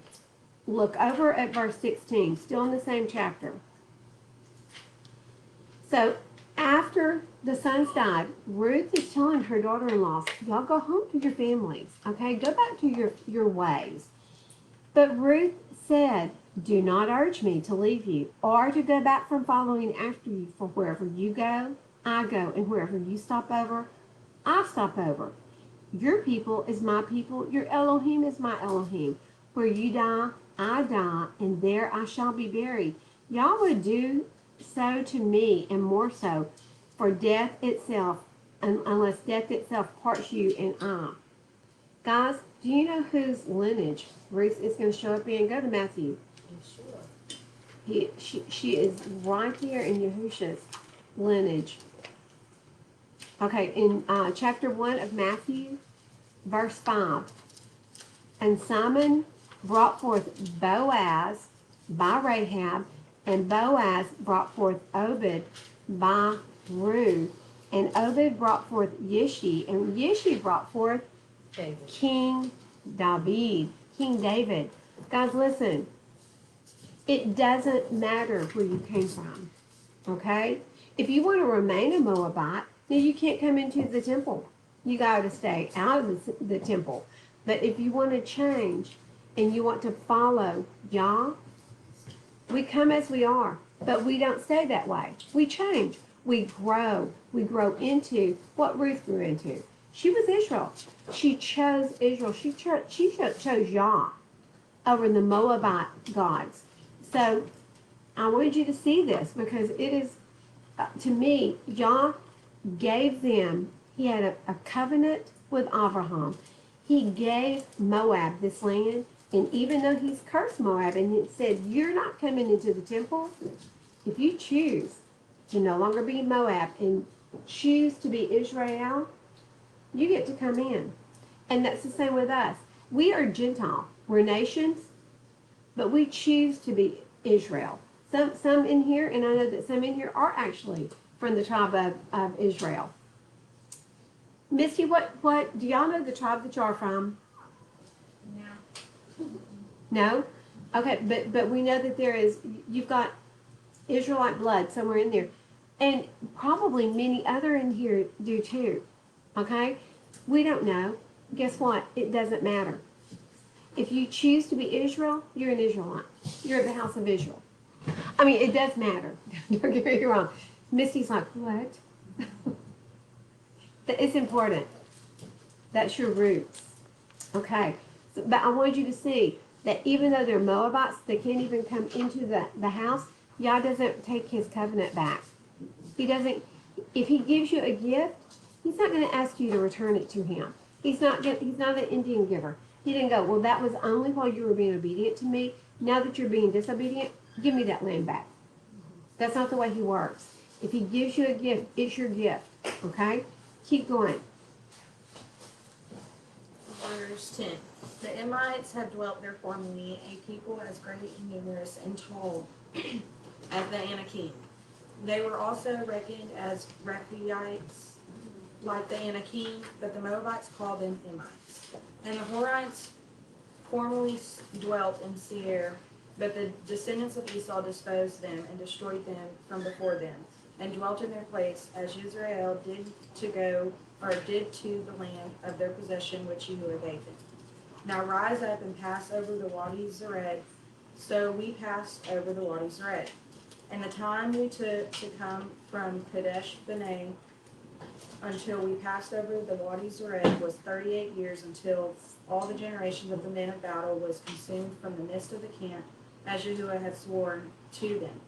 And also the hand of Yahuwah was against them, to destroy them from the midst of the camp until they were consumed.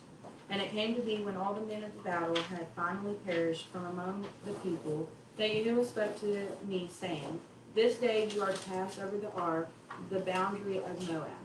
And when you come near the children of Ammon, do not distress them, nor stir yourself up against them. For I do not give you any of the land of the children of Ammon as a possession, because I have given it to the descendants of Lot as a possession. Why did he love Lot so much? He was Abraham's nephew. He was Abraham's nephew. That's exactly it. And because of Abraham's righteousness, he spared Lot. It wasn't because of Lot's righteousness. When Lot was in Sodom and Gomorrah, why did he spare him? Well, I mean, you can read through the scriptures. It was because of Abraham's righteousness. Okay. Misty, you want to start at 20 and read? It's the same way with us and Yahusha, because of his righteousness. Yes.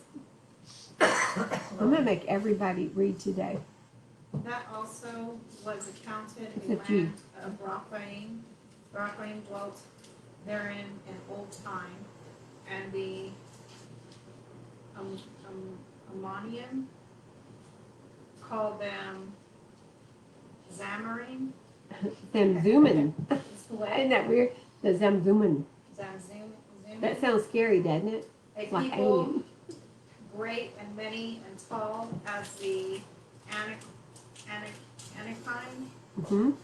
But Yahuwah destroyed them before them, and they succeeded them and dwelt in their stead.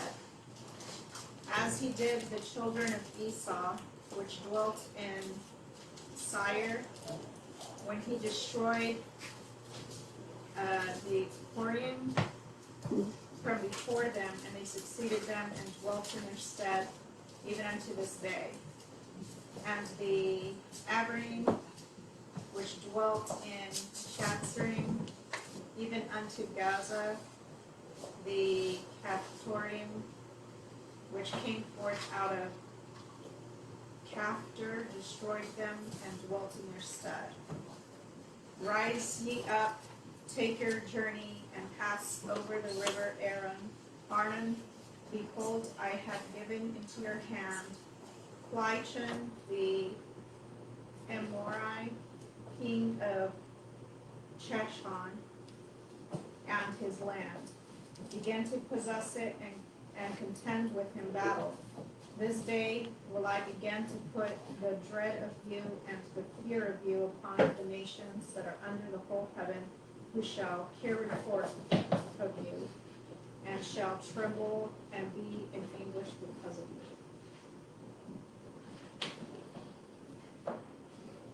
Okay, that's perfect. And guys, listen. Why was Abraham so righteous? I want to hit this really quick before we go forward. Do y'all know why he was so righteous? Because he was tested and found worthy and trusted. He never questioned what Yahweh told him to do. Even when he was told to sacrifice his son Isaac, you know, he took him up there, and his own son asked him, he said, you know, where's our sacrifice at? And he told him, he said, Yahweh himself will provide it. And he tied his son up and laid him on the altar and was going to sacrifice him. And Yahweh had to send angels. And so in Jubilees, it even talks about how Matsamine asked Yahweh to test him. And every time he was proved faithful, every time. Yes. Okay, so let me ask you this. Abraham was raised by Terah. Terah was an idol maker for Nimrod. He left his family. Okay, so yeah, what Valerie just said, which is actually included in the book of Yashar, is when Abraham was a little boy, after the age of 11, he went to live with Shem and went to the school of Shem. Shem taught Torah. He taught the law, and he stayed with him, I believe it's 50 years. In total, he spent about 50 years with Shem learning Torah. What a blessing, yes? Okay, his son Isaac did the same thing. Now, Esau didn't. Esau was like, I'm a hunter. and he stayed out in the field and he hunted and he worked his sheep. I'm a sheep herder, but hey, he didn't study at Shem's knee. He didn't want to know the Torah. And who after Isaac? Let's see, Jacob. Jacob spent time with Shem as well. And Shem was on up in age. It was Shem and Shem's son Eber. His son came in and helped him teach Torah. So all of these men were righteous. Why? Because they were taught Torah. They knew the Torah. Listen, guys, the more you study Torah, the more it changes you. Okay? Okay, they learned it under Shem. They had the knowledge. But then when they left, they lived it out. They worked. They worked. What did Abraham did? What did Abraham did, huh? He went home to Terah. That's it. Says like, come on, tell us. He went home to Terah, his father, who was Nimrod's main idol maker. And what did he do to all of Daddy's He burned them. He snuck out and burned them. He broke them. And when Daddy came home and went, what has happened? He said, I set a sacrifice in front of, right there in the middle of all the gods. And that big one took that axe and beat the other ones and killed them. And his father said, son, you're lying to me. And Abraham said, no, I mean, hey, you bow down, you worship these, surely they're alive, right? So you know what Terah did? He went to Nimrod and he said, let me tell you what my son did. He has no closeness to Abraham. Abraham's been raised by Shem. He has no closeness. He went to Nimrod and Nimrod cast him into the fire. Nimrod cast Abraham into the fire. So it's the rest of the story that we don't have time for today. So we're going to go forward. Josie, you want to pick up at 26? Sure. Let's see here. Then I sent messengers from the wilderness of Kedmoth to Shion, sovereign of Heshbon, with the words of peace, saying, let me pass over through your land on the highway. I shall go on the highway and turn neither to the right nor to the left. What food you sell me for silver I shall eat, and whatever water you give me for silver I shall drink. Only let me pass over on foot. And the descendants of Esau, who dwell in Shinar, and the Moabites who dwell in Ar, did for me, until I pass over the Jordan to the land of Yahweh our Elohim is given us. But the Shihon sovereign of Heshbon would not let us pass over, for Yahweh your Elohim hardened his spirit, and strengthened his heart to give him into your hand, as it is this day. And Yahweh said to me, see, I have begun to give Shihon and his land over to you. Begin to possess in order to possess his land. And Shihon and all his people came out against us to fight at Yahatz.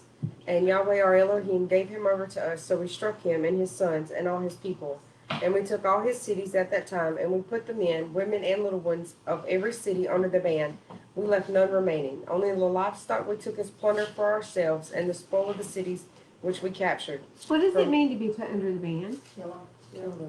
Everyone? Everyone. Everything. They couldn't do anything. Whoa, okay. So put all the cities under the ban. Why would they do that? Get rid of any trace of it. Why? Because they were half-breeds from angels and humans. That's it. Okay, so guys, listen. I hear a lot of times, well, this God of the Old Testament, he's like mean and unfair, and he kills all these women and children. Yes, because they're not full creations of him. They were part Nephilim. Okay? He was trying to protect his children. He was trying to protect his children. That is exactly right. So there you go. Shall we continue? So go all the way through the end of 2. Okay. Only the livestock we took as plunder for ourselves, and the spoil of the cities which we captured, from Aroher, which is on the edge of the Wadi Arnon, to the city that is by the Wadi, as far as Gilead. And there is not one city that too high for us. Yahweh our Elohim gave it all to us. Only you did not go near the land of the children of Ammon, anywhere along the Wadi Yabok, or to the cities of the mountains, or anywhere as Yahweh our Elohim commanded us. So Yah honored his covenant with Abraham and Lot and Grant. Grant, would you like to read for us? Grant. Where are we? Wait a minute. Wait. Whoa. Where are we? I know you didn't just say I'm that. looking at A and B. Perfect. I know. He's too cute, isn't he? Huh? We're in Fairfield, Texas. Okay, you go. 3-1. Then we turned and went up the way to Bashan, and all sovereign of Bashan came out against us, he and all his people to battle at Edrei. And Yahuwah said to me, do not fear him, for I have given him and all his people and his land into your hand. And you shall do to him as you did to Sihon, sovereign of the Amorites, who dwelt at Heshbon. So Yahuwah our Elohim also gave into our hands Og, sovereign of Bashan, and all his people, and we struck him until he had no survivors remaining. And we captured all his cities at that time. There were not a city which we did not take from them. 60 cities, all the district of Argob, the reign of Og in Bashan. All these cities were fenced with high walls, gates, and bars, besides a great many unwalled towns. And we put them under the ban, as we did to Sihon, sovereign of Heshbon, putting the men, the women, and the children of every city under the ban.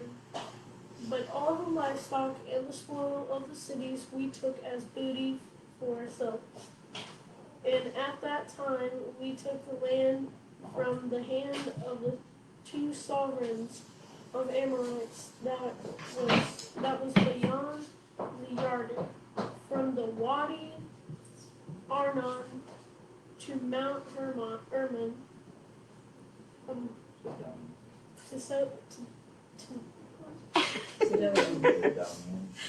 Zidonians call Hermon Saron, and the Amorites call it Sinir. All the cities of the plain, and all Gilad, and all Bashan, as far as Salkai and Edrei, cities of the reign of Og in Bashan. For only Og, sovereign of Bashan, was left of the remnant of Rephaites. See his bedstead. What is that? You did perfect. It's a bedstead. It was an iron one. But a bedstead was an iron bedstead. Is it not in Rabbah of the children of Ammon?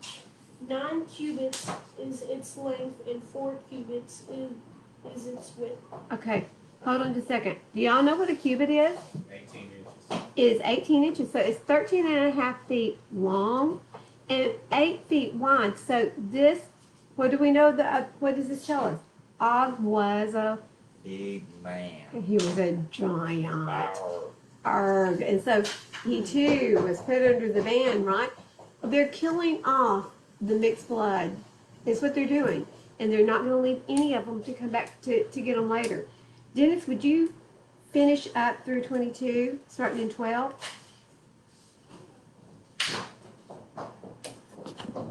And this land which we possessed at that time from Aurora, which is by the Wadi Arnon, and half the mountain of Gilead and its cities, I gave to the Reubenites and the Gadites. And the rest of Gilead and all Bashan, the reign of Og, I gave to half the tribe of Manasseh, all the district of Argob, with all Bashan, called the land of Rephaim. Jair, son of Manasseh, had taken all the district of Argob as far as the border of the Gershites, or of the Geshurites, and the Ma'akathites.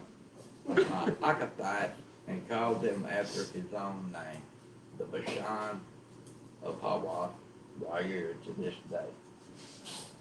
And to Kir I give Gilead, and to the Reubenites and the Gadites I gave Gilead as far as Wadi Arnon, the middle of the Wadi, as far as the border, as far as the Wadi Yabak, the border of the children of Ammon.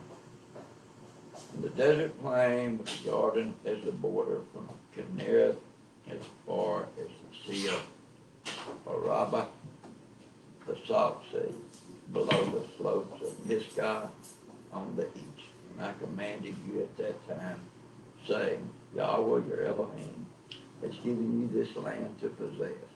All your sons of Mac passed over on before your brothers, the children of Israel. But let your wives and your little ones and your livestock, I know that you have much livestock, stay in your cities which I have given you, until Yahweh has given rest to your brothers as to you, and they also possess the land which Yahweh your Elohim has given you, has given them beyond the Jordan. Then you shall return each man to his possession, which I have given you. And Yahweh commanded Yehoshua at that time, saying, your eyes have seen all that Yahweh your Elohim has done to these two sovereigns. Yahweh does the same to all the reigns which you are passing over. Do not fear them, for Yahweh your Elohim himself fights for you. So who fights for us? Yahweh. Yah himself. So, Does that not make you feel powerful? I mean, like you could do anything in the world. I'm gonna go over just a little bit about Torah, and then I'm gonna get Valerie to read Isaiah. I knew she did. Guys, I want to talk a little bit about Torah. Do you know how to spell Torah in the Hebrew language? Okay, so we've got the Tav, you got the Vav, the Resh, and the Hey. So every single letter in Torah, in Hebrew language, in the Aleph Bet, carries a number. I should have put this on paper so I could hold it up. Okay, so the Tav is worth 5 points. It represents the number 5. The Vav represents the number 200. The Resh is 6, and then the Hey is 400. I've got that backwards. The Tav is 400, the Vav is 6, the Resh is 200, and then the Hey is 5. 611. 611. So Valerie is like a human calculator over here. I'm impressed. How many commandments are there? 613. 613. How many are there? How many do they always say there are in the New Testament? 2. Oh, yeah. 2. Okay, so you take 2 and you add it to the Tanakh, 611. You got 613. Oh, yeah. Now listen, guys. Not all of these apply to everyone. Okay, we've got new guy here, Noah. That shouldn't be a new guy name. Noah's old. actually, if I could call him Noah. Noah. So if we call you Noah, just be like Beam, because it means we're calling you the biblical name. But guys, listen, if you're female, you didn't have to obey all the laws, because some of them were for men. And guys, some of the laws were for women. And listen, a lot of the laws were for the Levites, and that was for the priests. It wouldn't pertain to any of us. So a lot of the laws didn't pertain to everyone. So there aren't actually 613 you would have to keep. But Matthew 22 does have the 2, which are the 2 greatest commandments. Love your neighbor as yourself. Love your neighbor as yourself, which comes from Leviticus. Hello. It was originally in the Old Testament. And Everything. love Yah with all your heart and soul. I'm sorry, go ahead, Dennis. I was going on further toward the end of that. Uh-huh. And everything hangs off of those 2. That's it. Everything meaning all the rest of them come out. The laws, the statutes, right rulers, the judgments, If you're- everything. If you're obedient to all 613, for the ones that are pertain to you, if you're obedient to all those commandments, you are indeed loving your neighbor as yourself and loving Yah with all your heart, mind, and soul. But if you're not being obedient to him, guess what? You're probably not loving your neighbor. And who's your neighbor? Everybody. Everybody is. Right now, Bailey's my neighbor. And how do you She's love so him? cute. He tells us that too. If you love me, guard my commands. You guard his commands. It's all right there. So do you see how this book is one big book? It's just a big, huge, it's a story. Listen, this is a love letter. Uh-oh. Oh. This is a love letter from our daddy to his children, and it's about our fall and our creation all the way back to the garden. It's our journey back to the garden. And that's where we are. So let's go to, But let them get there too, if we do it right. do what? Do what? 11-day journey. I know it's only 11-day journey. That took them 40 years and 12 months. Yeah. Okay, so turn to Isaiah 1:1, and Valerie, our young 210-year-old Valerie. Valerie said earlier she feels like she's been here 210 years. I don't know if she's referring to this feels like Egypt or what. I've been through that wilderness. Going through it. Okay, 1:1 through what? 1 through 27. The vision of Yeshayahu, son of Amos, which he saw concerning Yehuda and Jerusalem in the days of Uzziah, Jotham, Ahaz, Hezekiah, sovereigns of Yehuda.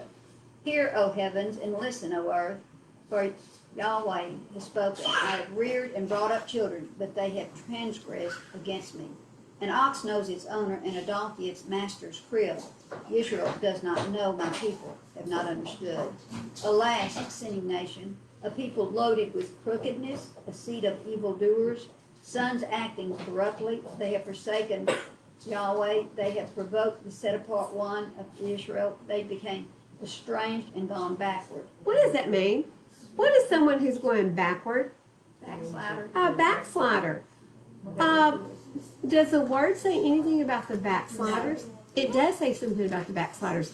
It says that those who have slid backwards, guess what? You're not going to enter through the gates. If you once were righteous, if you were once obedient to his Torah, yet you slid backwards, your righteousness counts for nothing.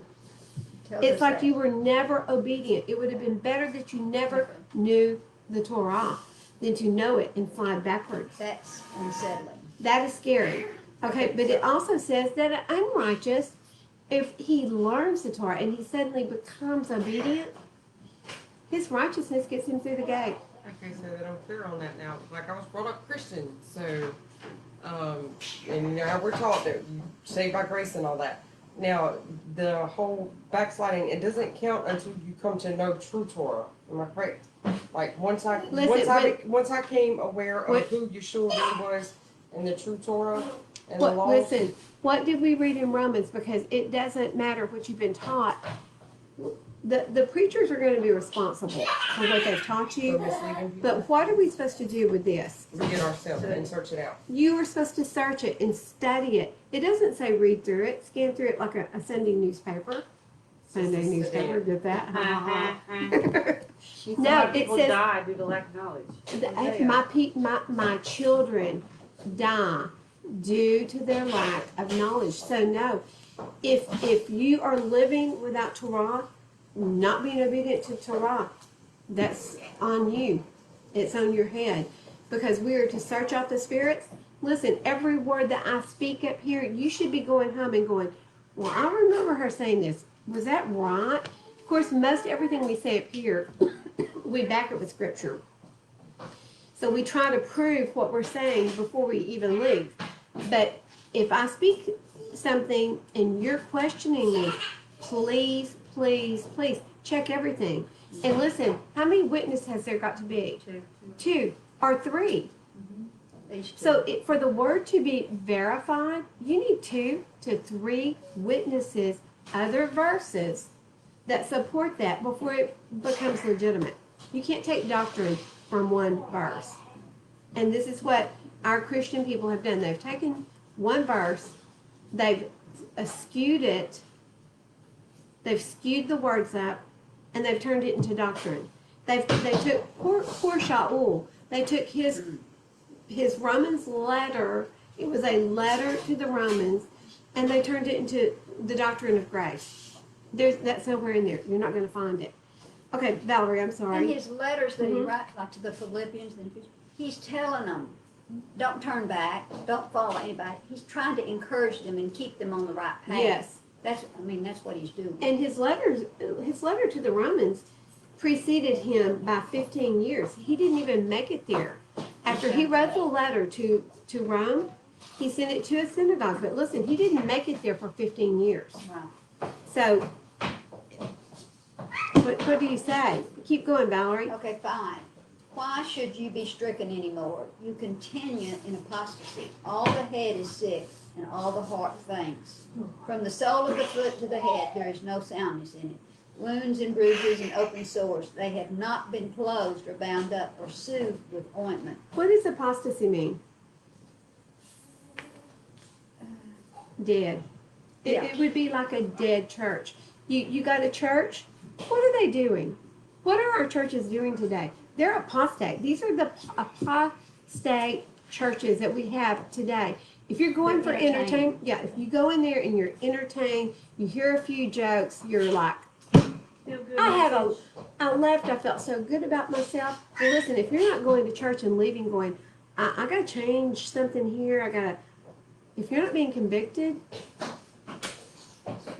you need to check the spirit. You need to check what you're being taught.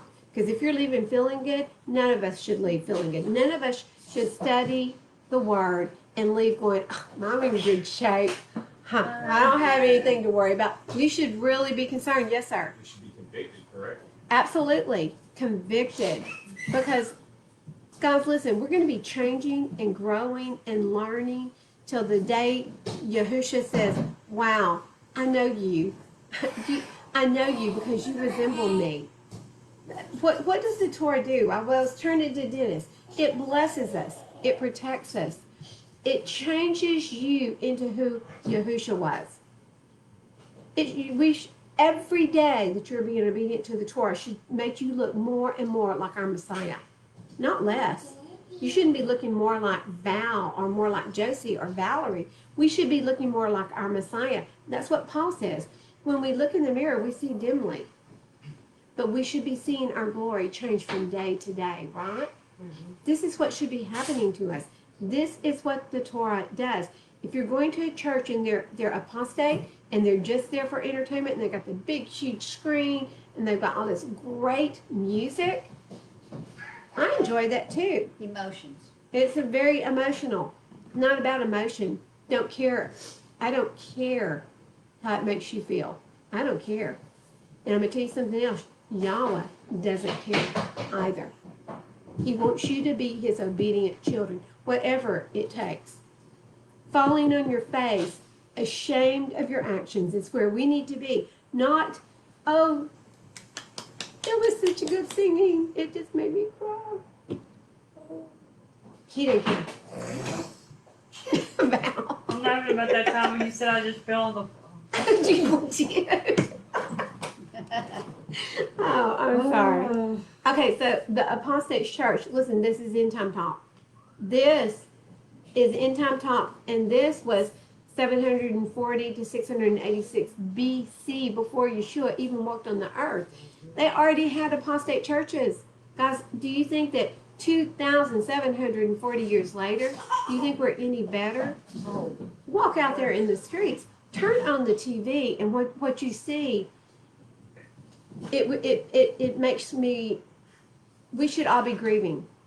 In our study of Revelation, you're going to see that those who are grieving over the state of our cities, the state of our people, they're the ones that are probably going to get the mark, guys.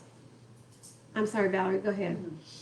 Verse 7, your land is laid waste, your cities are burned with fire, strangers devour your land in your presence, and it is laid waste as overthrown by strangers. And the daughter of Zion is left as a booth in a vineyard, as a hut in a garden of cucumbers. We laughed last night because I felt besieged by cucumbers yesterday. Oh, that's right. You've got a cucumber man bringing you boatloads of cucumbers. Yes. You're like, I'm there. I feel like this I felt like woman in a cucumber. besieged by them. Unless Yahweh of hosts had left to us a small remnant, we would have become like Sodom. We would have been made like Gomorrah. Hear the word of Yahweh, you rulers of Sodom. Give ear to the Torah of the Elohim, you people of Gomorrah. Of what use to me are your many slaughterings, declares Yahweh. I have had enough of ascending offerings of rams and the fat of fed beasts. I do not delight in the blood of bulls or of lambs or goats. When you come to appear before me, who has required this from your hand to trample my courtyard? Stop bringing futile offerings, incense. It is an abomination to me. New moons, Sabbaths, the calling of gatherings. I'm unable to bear unrighteousness in assembly. Hold on. Who is he talking to, guys? Us. He's not talking to his righteous ones, guys. He is talking to the apostate church who is bringing all these offerings and the slaughterings, and there's their new moons.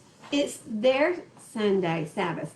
It's their appointed times. Listen, let's talk Christmas. Easter. Let's talk Easter. I'm sorry, Noah. Oh, I may have just stepped on toes over there. He's like, what? Christmas. My Christmas tree. Listen, these are not Yah's appointed times. He didn't tell us to go erect a tree and celebrate his son's birthday. Nowhere in Scripture do you find anyone's birthday being celebrated. Nowhere. It's not even his birthday. It was not even his birthday. His birthday is closer to Sukkot. But it's not a celebration. But it is a celebration of birthdays. Who was? Oh, All the that'd be pagan- God's all the pagan birthday. Wow. Zeus and all of them. Everyone. The sun god, Tammuz, all of the pagan gods and goddesses were born on December 25th. So they just decided, who I don't know, I guess It was during Constantine's time. Constantine, decided to add Yahusha, Jesus, to that group Parrot, you know. and just make it all one big day. Mm-hmm. And Saint Nick was supposedly somebody that went around and took gifts to orphanages, but in the plays they had the demons or whatever that Yeah. went with him to punish the children who were bad. The elves. The elves were scary guys. They weren't. What were they funny, called? They were cuddly- called. Not hoodlums. No, they're Oompa Loompas. No, it starts with a K. The That kid- Krampus. Krampus. It was the Krampuses. Remember? Krampus demons. The Yeah. Krampus. So, listen, And they they still celebrate it like in Russia. When I Stuff saw like that, those- they're really. Like everybody they're scary. They're big and hairy. So there's a movie called The Krampus. Yes, it's And scary. it's kind of scary, but it's not really a bad scary. But we watched it one night, and then one day I let my grandkids watch it, and it started getting dusk, and I said, "Let's go eat at the restaurant." So we get in my car, we start down the hill, and in the middle of the road is Krampus, and we're like, "Ah!" Guess what? It was my buffalo. He had jumped the cattle guard, and he was standing there, and he had all this hair, and he was black, and it was dusky, and we were like, "It's Krampus." So Oh, wow. we shouldn't have watched that movie. There's your sign. Don't watch the movies, okay?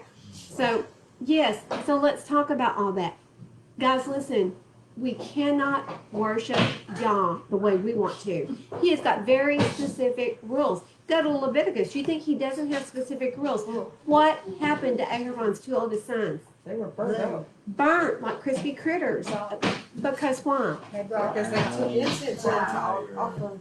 Did y'all tell them, bring me some special, if you happen to look guys, if you happen to run across some special incense, bring it up here. I love special things. I like surprises. My dad, my father, my Abba Yah, creator of Specific. everything. Which He is very birds? specific. He's like, you bring something strange before me, you're probably not going home, He even okay? tells you what kind of woods to burn when you're making sacrifices. He gives you a list of what trees you can cut down and specifies that it can't be old dry wood because the fragrance is already gone. Well, and listen, he did the same thing with the ark. Had Noah, had he changed any of the specs on the big wooden block? I mean, this is a box. It shouldn't have been like a floating boat, right? But Yah put pine tar on it. But he made everything specifically to fit all these animals and the people and the food. I mean, look at how specific he was about the Ark of the Covenant and the temple that he wanted built. Yes. I mean, And he gave very specific instructions on it, even down to the cherubim and the seraphim that he wanted on there and how he wanted them to sit and the almond blossoms on the lampstand. And let me tell you, I can assure you that Moshe made sure every bit of it was to spec. He even Every told them little where, who he peg, told them who every to go little to. book, every little Yes. ring, Yeah. every little. How the curtains were to be sewn together, Yes, everything. the color of The the colors. thread, everything. So our Father, when we go to worship Him, He has told us how to do it with reverence. Okay, Valerie, keep going. 14, my being hates your, oh wait, did I don't know. Your new moons and your appointed times, they are a trouble to me. I am weary of burying them. And when you spread out your hands, I hide my eyes from you, even though you make many prayers. I do not hear your hands have become filled with blood. There's another one. Wash yourselves, make yourselves clean. Put away the evil of your doings from before my eyes. Stop doing evil. Learn to do good. Seek right ruling. Reprove the oppressor. Defend the fatherless. Plead for the widow. Come now and let us reason together, says Yahweh. Though your sins are like scarlet, they shall be as white as snow. Though they are red like crimson, they shall be as wool. If you submit and obey, you shall eat the good of the land. But if you refuse and rebel, you shall be devoured by the sword, for the mouth of Yahweh has spoken. How the steadfast city has become a whore. I have filled it with right ruling, righteousness lodged in it, but now murderers. Your silver has become dross, your wine is mixed with water. Your rulers are stubborn and companions of thieves. Everyone loves bribes and runs after rewards. They do not defend the fatherless, nor does the cause of the widow reach them. Therefore the Master declares, Yahweh of hosts, the mighty one of Israel, I shall be eased of my adversaries, and I shall be avenged of my enemies. And I shall turn my hand against you, and shall refine your dross as with lye, and shall remove all your alloy. And I shall give back your judges as at the first, and your counselors as at the beginning. After this you shall be called the city of righteousness, a steadfast city. Zion shall be ransomed with right ruling, and her returning ones with righteousness. And the destruction of transgressors and of sinners is together, and those who forsake Yahweh shall be consumed. For they shall be ashamed of the cherubim. You just finished. It's perfect. So guys, listen. What does it say? Your silver has become dross. Your wine is mixed with water. It's like watered down tomato soup. Does it have flavor? No. It doesn't even look appetizing, does it? Watered it down. Everything's been watered down. It's like religion today. Oh. It means nothing. It means absolutely, it carries no weight. It's where we are, this is where we are today. It's a watered down religion based on twisted lies that have emanated from the seminaries, from the seminary boys. And that's why our society is like it is. There's no morals, there's nothing. I mean, it's just They're the way you teaching- want to. They're teaching everybody now that you fall under grace and that So, you can do and be who you want to be, and that we're supposed to accept every aspect of who everybody is, no matter how they're living. it's And, all about and love. Do y'all find that the anywhere? lust and the fornication is ruining the world. Have y'all found that anywhere in scripture? No. If anything, it The is. accepting everyone. Listen, He he speaks against us associating with the sinners and the fornicators and the whores And he says if we find one of our brothers sinning and we go to them twice and we take them before the elders and they don't change, to wipe them off like the dust off of their shoes. Well, what does Romans 1:28 say? Is it 1:28? Yes, Wait, Yes. it is one. it's, I'm in Acts. No wonder I'm like, Try Romans. y'all are so funny. 1:28. And even if they did not think it worthwhile to possess the knowledge of Elohim, Elohim gave them over to a worthless mind to do what is improper, having been filled with all unrighteousness, whoring, wickedness, greed, evil, filled with envy, murder, fighting, deceit, evil habits, whisperers, slanderers, haters of Elohim, insolent, proud, boasters, devisers of evil, disobedient to parents, without discernment, covenant breakers, unloving, unforgiving, ruthless, who though they know the righteousness of Elohim, that those who practice such deserve death, not only do the same, but also approve of those who practice them. Guys, listen. Put that in today's terms. When I read this verse, it got my attention because guess what? How many of us have and I mean, I saw this the other day, and I don't know what you say, but a mommy and a mommy, but this is really a daddy, and she's my husband, and I was like, what? Yeah. Listen, we can't say, oh, well, congratulations on having this baby. You can't congratulate them. You can't say, oh, I'm so happy that you found the love of your life. You can't do that. You cannot condone it. Can, no can, doesn't matter. Can't condone it. If you condone it, If you do it, you're fine. practicing and you're approving of that behavior. If you do the same, you're approving of it and you're practicing the same behavior. And so now we go to 1 Timothy 3:1-7. That's what. And Bailey Whaley, Yes, ma'am. would you like to read that for me? Have I got your beautiful face on screen? First Timothy what? 1 Timothy chapter 3, verse 1-7. It's on page 1158. 1158. Thank you so much. Trustworthy is the way. If a man longs for the position Perfect. of an overseer, he desires a good work.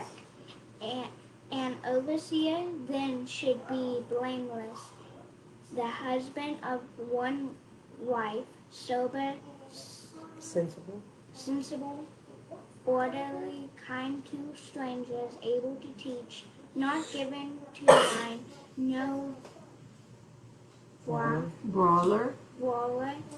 but gentle, not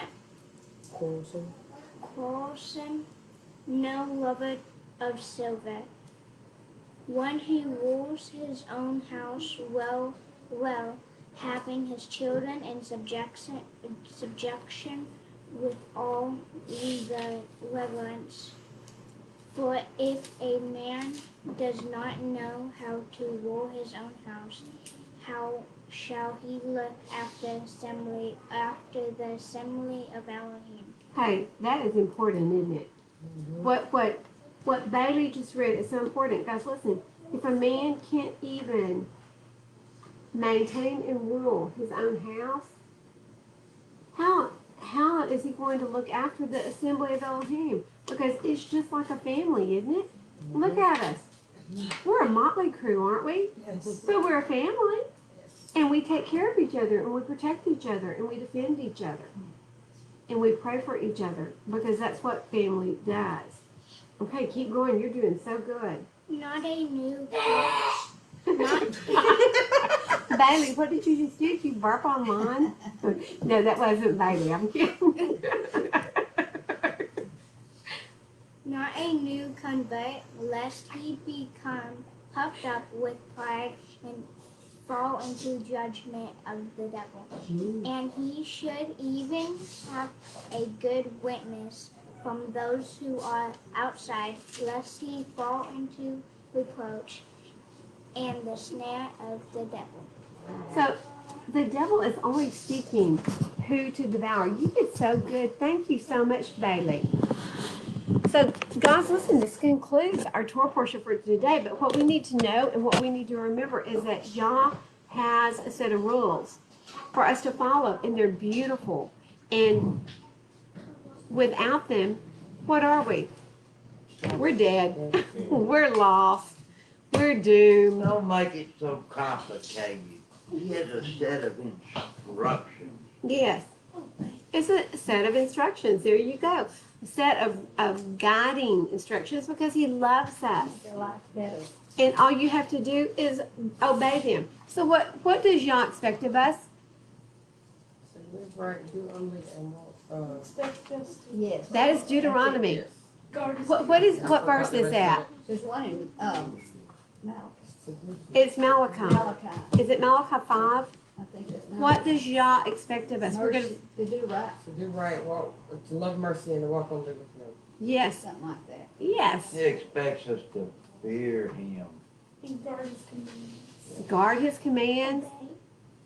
Praise. Obey. He wants obedience more than he wants sacrifice, doesn't he? Fear him, walk in all of his ways, serve him.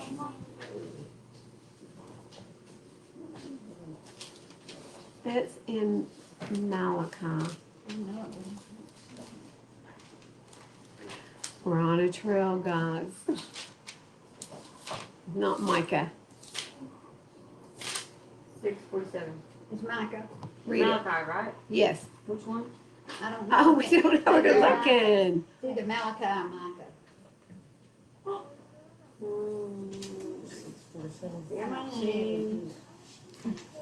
The Torah.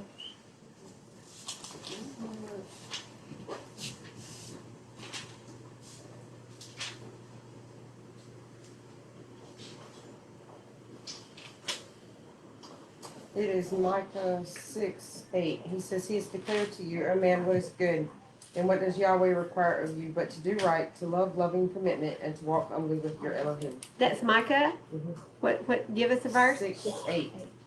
Micah 6:8. Yes, ma'am. I want you to read it one more time, Josie. I'm gonna turn the viewer back to you. It says, He has declared to you, O man, what is good, and what does Yahweh require of you, but to do right, and to love loving commitment, and to walk humbly with your Elohim. How simple is that, guys? That is easy. It shouldn't be any. In fact, it is not hard, and that's what Moshe says. He said it's not up in the heavens that we have to send someone up to get it, or in Sheol that we have to send someone down after it. It's here. It's in your mouth. It's right here. It's in your heart. Guys, study, study, study, so that you can know it. It's easy and it's simple and it's beautiful. And guys, it is what? What does it do? It sets you Free. and free indeed is what we are, right? So we want to thank y'all, everyone who joined us for this Torah portion today. This is, we're in my favorite book. Dennis, you want to pray us out? Abba, Father, we just love you and we thank you for this beautiful Shabbat, Father. And as we study your word and just come to know you better, Father, that we can be blessed, Father, and be protected, Father, and be transformed into the image of your Son, Yahushua HaMashiach, Father. That we just pray for strength to continue on that path, Father, that journey, and we just pray for our live streamers. We pray for each other here, Father, that we just pray for that strength, Father. We love you and we thank you. It's in the precious name of Yeshua HaMashiach. Right. Amen. Amen. Good prayer. Y'all go ahead and start helping your plate. So I'm going to say goodbye. Goodbye. No, I'm kidding. Shabbat Shalom. Everybody. Shabbat Shalom! Whoa. pretty powerful in here. Guys, listen, we want to thank you for joining us. We pray, just like Dennis said, we pray for y'all every day. I do want you to know that we will be back in about 40 minutes with our Revelation study, and we are in chapter 7. It's everything that happens before that seventh seal. And guys, it takes a lot of time to get through Revelation because Revelation is so deep, but we're learning so much in the assembly of the called out, the assembly of the set apart believers. Boy, Called out believers. called out? Yes, ma'am. The assembly of the called out believers. With Isaac. What's his last name? It does not say online. I'm Listen, You told me what Hitman, yeah, that sounds right. something like that. Hitman. You told me what it was. The assembly of the called out believers. There you go. Is he a rabbi? Yes. Rabbi Isaac.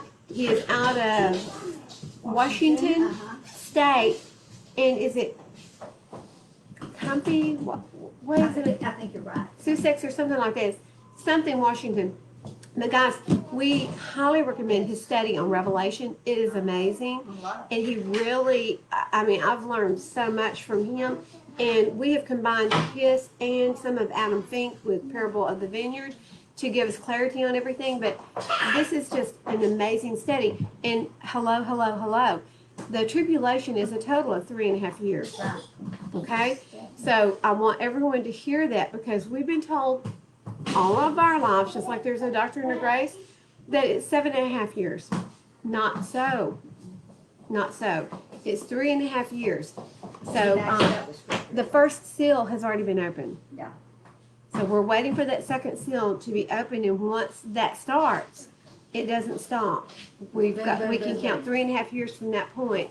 And once the seals are all open, then the plagues and the trumpets begin, and they are trumpet 1, plague 1 together. And it's quite rapid.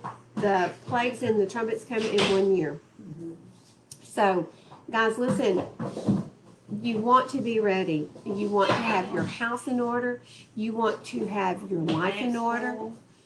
You need to have, I like that, Val. You need to have your lamp full of oil.